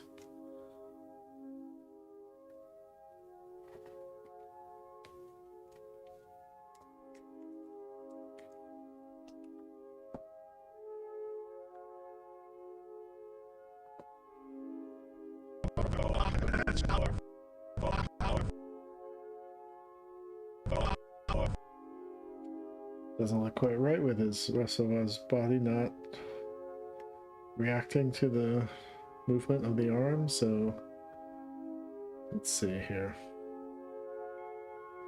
So maybe something like just a little bit of a adjustment.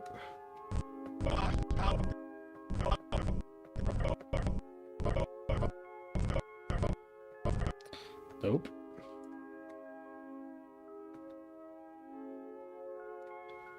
Huh.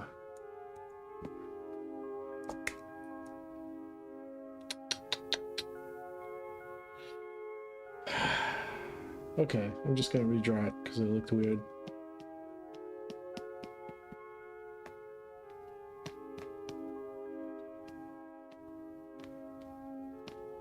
So it's sort of like tipping the scales a little bit. You gotta. The body is like an orchestra.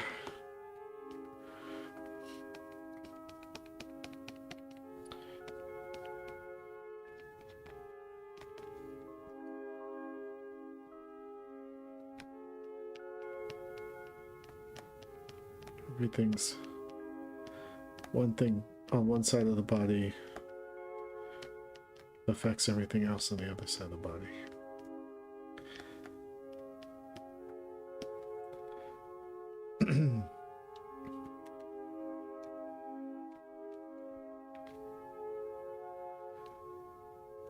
When J2 success, Jesse has to go vegan for a year. Is that my sacrifice?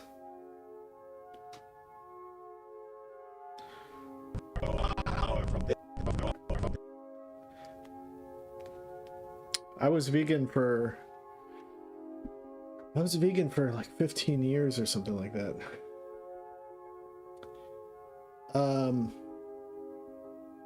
Is the film ever going to go back up? I think the film's going to go back up in like March or April.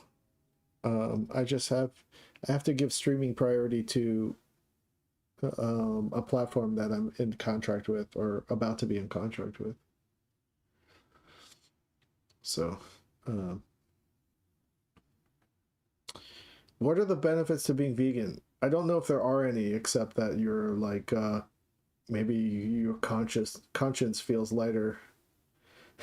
I don't think there's any health benefits to being vegan, except maybe avoiding, like, there could be possible benefits like avoiding having a heart attack. Because you're not eating like bacon fat or something.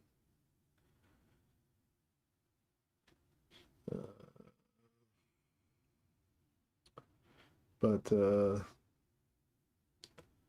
don't know.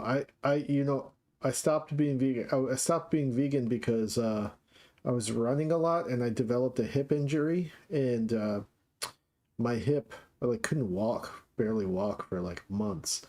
And then I started eating eggs and my hip immediately healed. So to me that was like, uh-oh, I gotta stop being vegan. That was my, that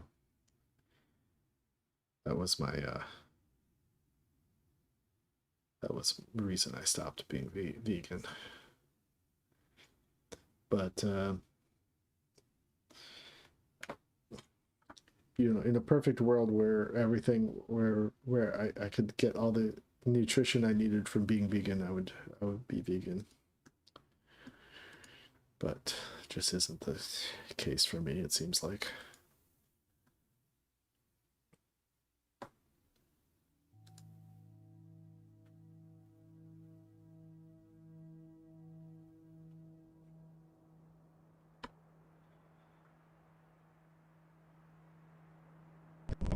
Transfer that power from this plane to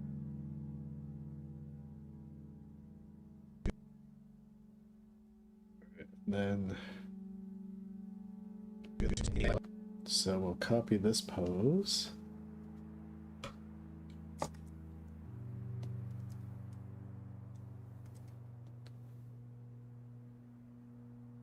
And then we'll do,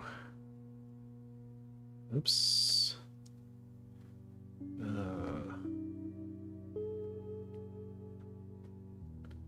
Do a little switcheroo here.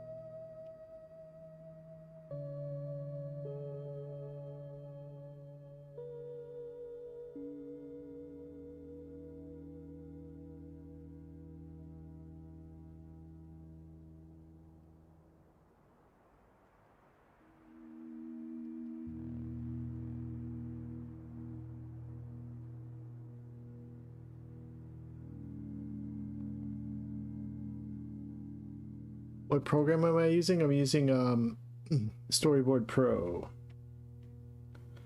Storyboard Pro from the wonderful Toon Boom grifting folks over at Toon Boom.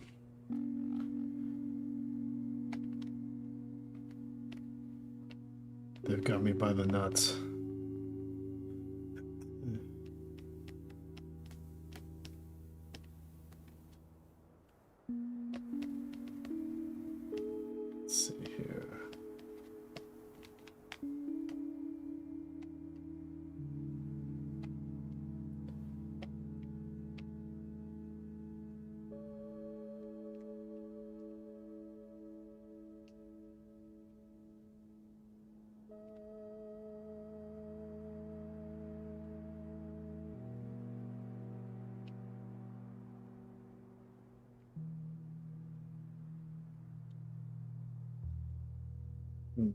That might be too extreme of a turn.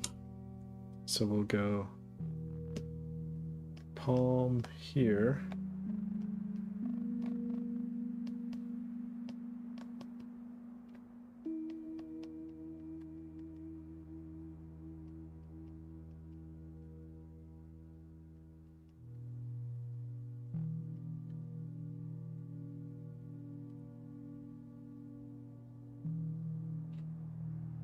Okay.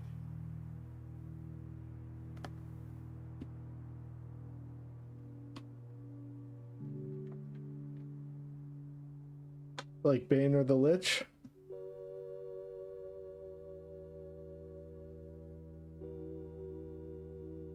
I mean, there's tons of, I think there are some free storyboarding programs you can use that aren't Toon Boom. I've just been so, what do you call it? I've been so indoctrinated into Toon Boom that it's hard for me to use other programs.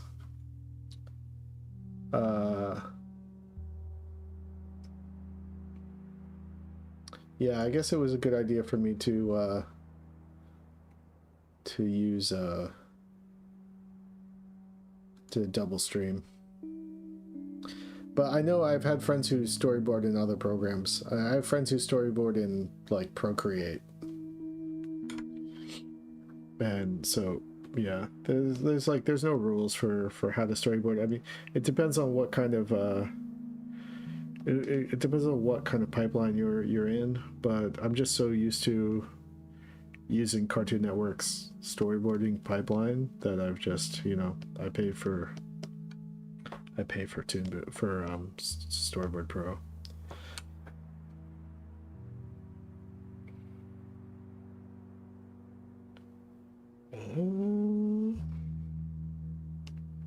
Feels like the hand is a little bit small. I know it feels like the hand is really big, but let's see. It's got cartoonishly big hands. I've not tried animating in Procreate. I've really never even opened Procreate.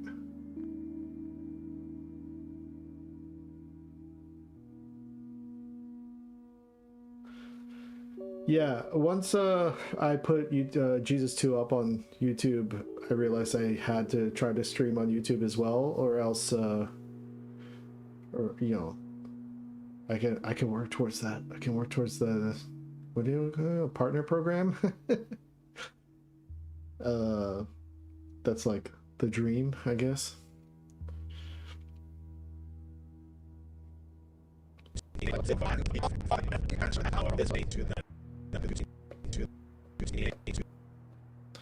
Alright, and then we'll go a little bit of a sort. Maybe this might not be all I need to do.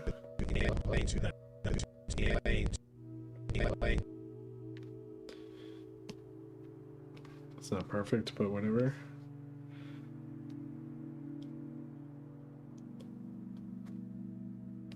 This way to the next. Okay. And then we're gonna go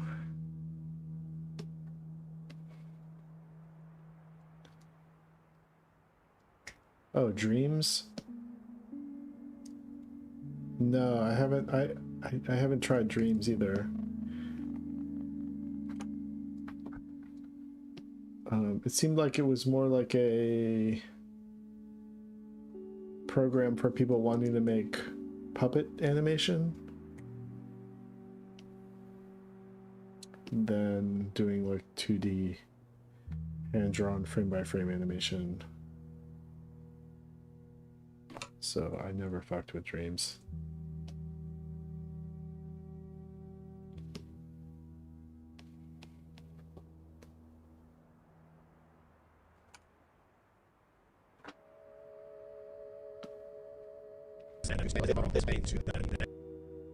Okay, to the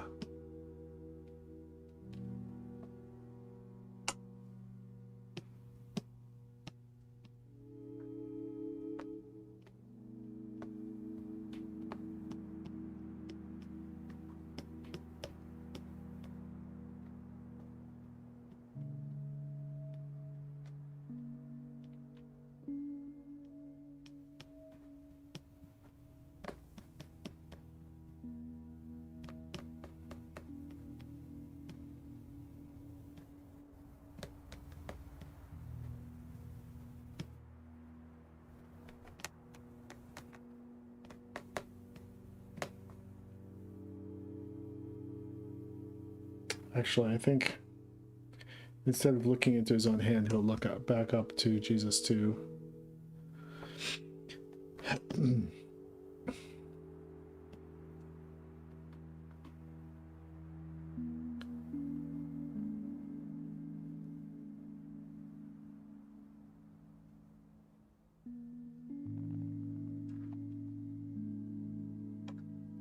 What were some of the main inspirations you had for Jesus 2?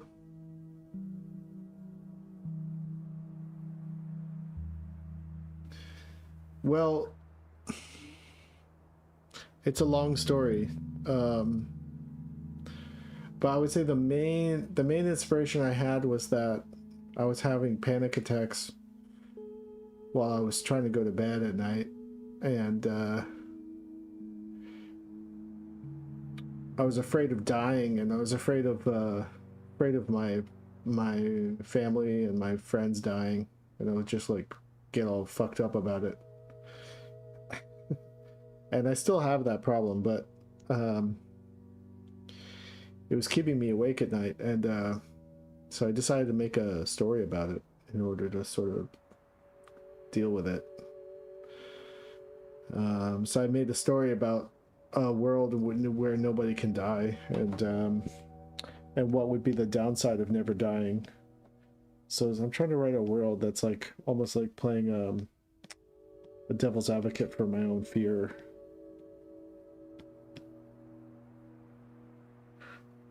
Because for me, like, mortality is like a real, I don't really, it doesn't sit well with me.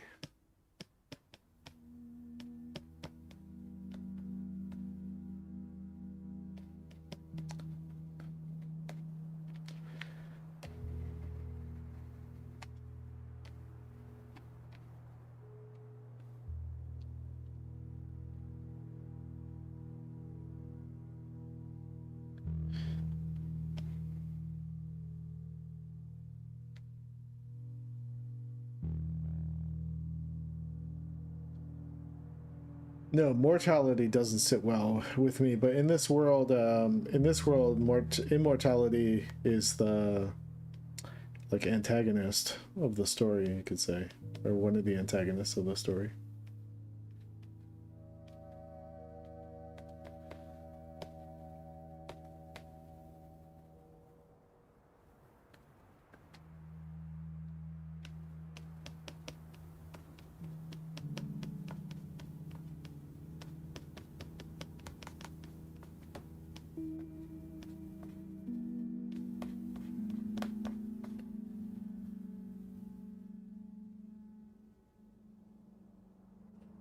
Yeah, my big problem is being in bed with my own thoughts.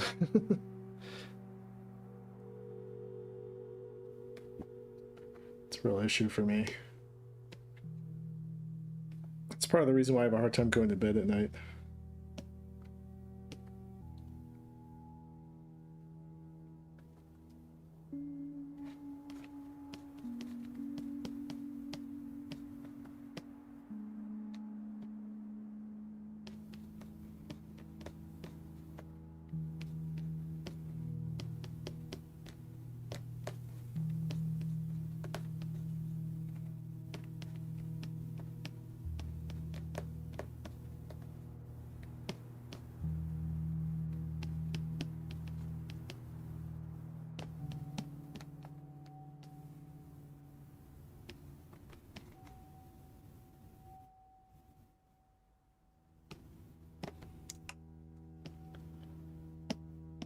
But also, the story of Jesus 2, or the Smuggle Brothers, originally was a show I developed over at Cartoon Network probably like 7 years ago, 7 or 8 years ago. It was just supposed to be like two space pirate brothers like having fun, zooming around the galaxy, breaking the law and stuff, and like turned into this totally different thing after a while.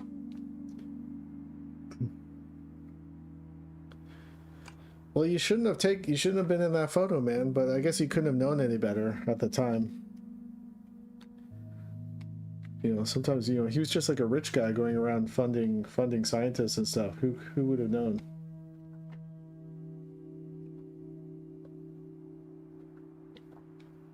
I wouldn't sweat it too much.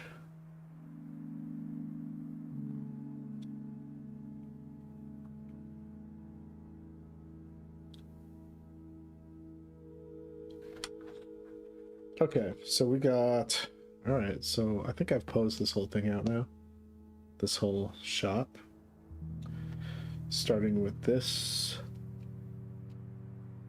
Clean drawing. And if you are the gatekeeper of death, can you transfer that power from this plane to the next? And if you are the gatekeeper of death, can you transfer that power from this plane to the next?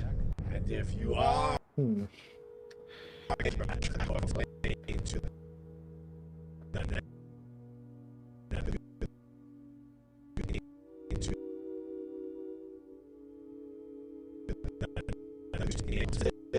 or from this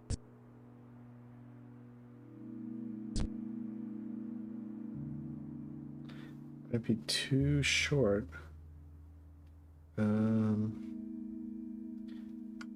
But let's see, how long is this? 7, so I'm gonna go this. or from this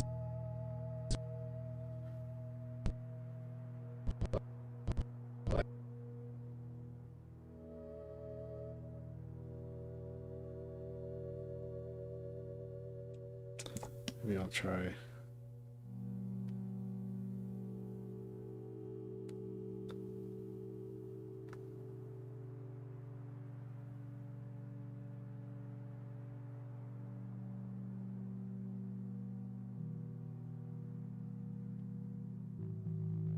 Who's Billy? Billy Corrigan?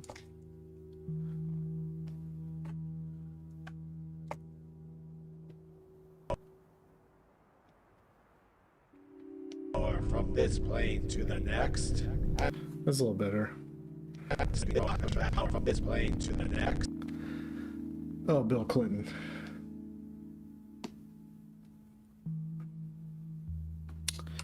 You think Billy ain't got shit on JFK? I don't know. I don't know, man. I think Billy was fucking doing heroic doses of Diddy partying. He was on that hero level.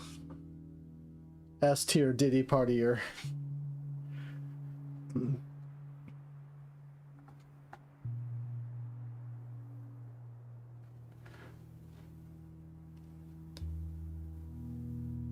I think Billy couldn't be stopped. Just like unquenchable desire to be fucking crazy on that shit.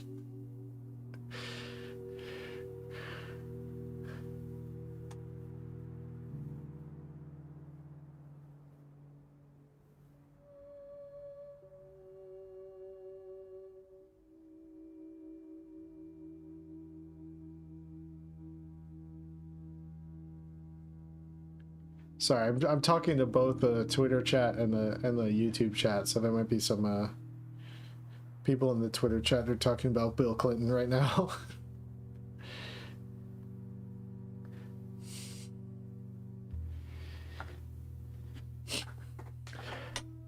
All right, Raph.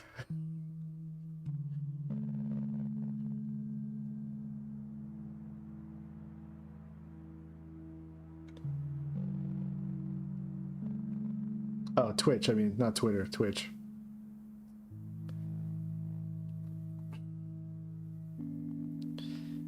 I'm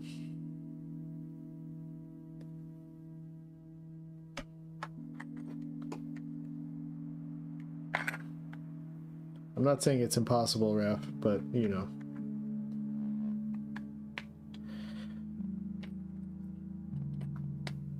Who knows what goes on up in... Was that in the Hamptons? Yeah, anyway. I did hear it was a pretty shallow lake. Oh yeah, Matan, yeah.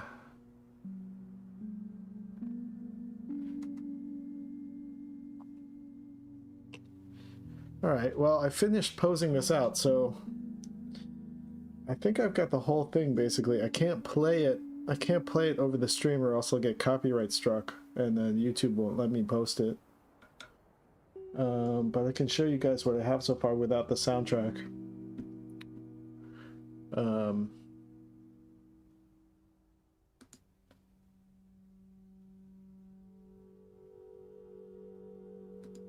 So I haven't posed out. This is Friday, performing in front of a crowd.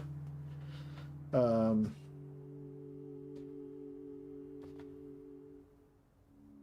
I'll just let it play through.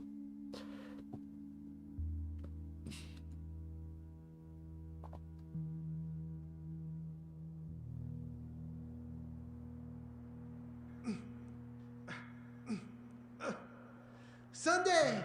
Look!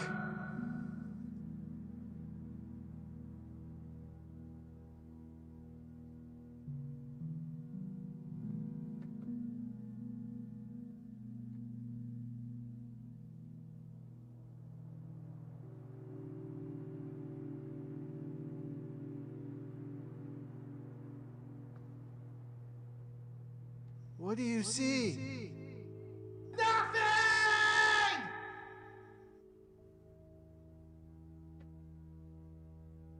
Where are the smuggled ones? I don't know. You know! You tell Sunday and Monday. Leave Jesus 2 alone! Jesus 2, I ask again. What is the limit of power? And if you are the gatekeeper of death, can you transfer that power from this plane to the next? And who do I gotta suck to make you do that? Who, Jesus 2? Or do you not even know? Yeah, that's it without the sound.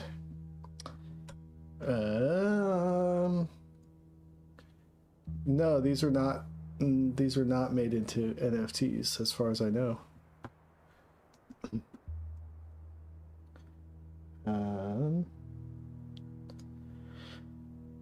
Yeah, I can't play the music because it's all temp music like Yes and Magma and stuff. So I can't play it with the music until I get an actual composer to score it for me. But if you ever come to a Sunday symposium on my Discord, I can play it for you with the sound. And also that's me doing all the voices, so I'm gonna swap out all my temp voice acting with real voice actors at some point. But yeah, that's what I have so far, animatic wise. And then so this thing next Friday. What about next Friday? What?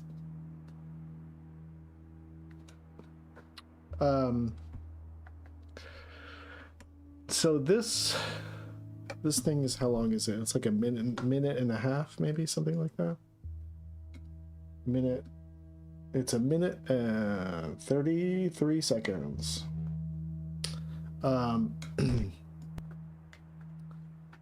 So this, to make this, I'm actually gonna have a little bit of a budget to get it animated. So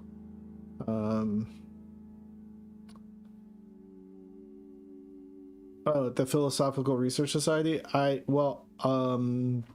So that screening is going to be called Animation Mixtape. So I can't show my own personal works in progress at that.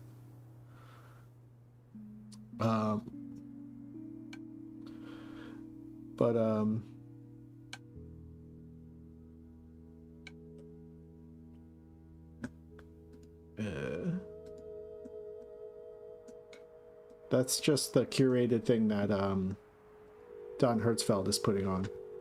But there'll be a Q&A afterwards with me and Chris Rutledge and a few other animators, David O'Reilly.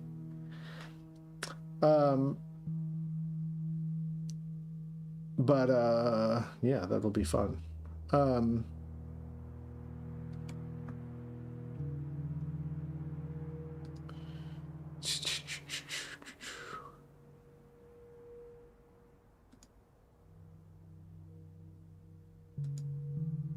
But yeah, thanks for hanging out with me, guys. I got that scene done, so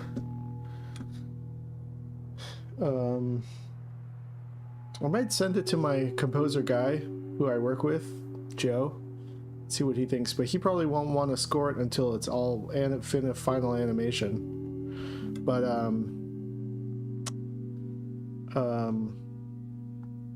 I'm probably going to work with the same people that helped me animate the pilot. These guys, Dean Amita in Colombia.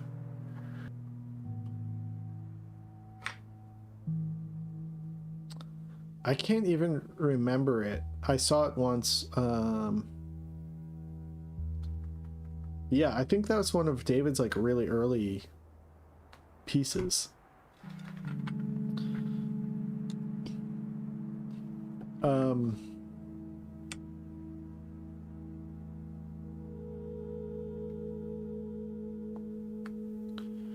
But yeah, I think this is, I mean, like I can tighten up some of the timing, but I gotta get the voice actor I gotta get the real voice actors, but I'm not gonna do that until I actually have money sent to me from the people that are supposed to give me money to make this. But I wanted to have, oh yeah, the only other part I'm not happy with is this part, because when he zooms in and then there's an overlap with Sunday and Monday like this, and I think that Sunday should be up more in the upper right corner so that they don't overlap with each other so much. So I need to fix that. And that may take me a little bit of time to sort out, but that's not too big of a deal.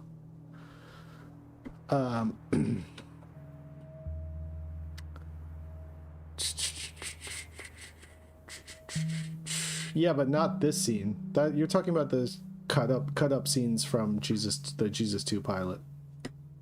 They were just put into little clips and given out to people as gifts.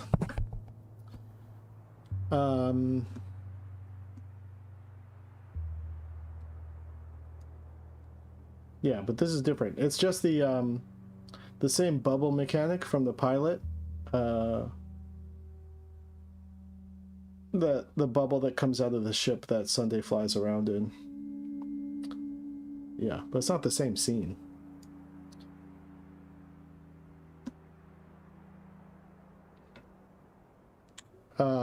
Anyway, I think I'm done for now. But thanks for hanging out, y'all, on a Monday night. Everybody, hope you're having a good holiday. Happy New Year.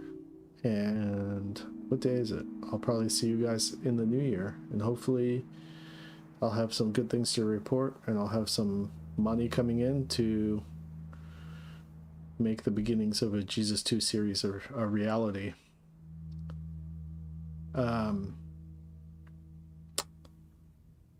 Yeah, I keep hoping and believing that the money's coming in. Hey, thanks for the follow. All right. Good night, y'all. Take it easy. Okay, bye.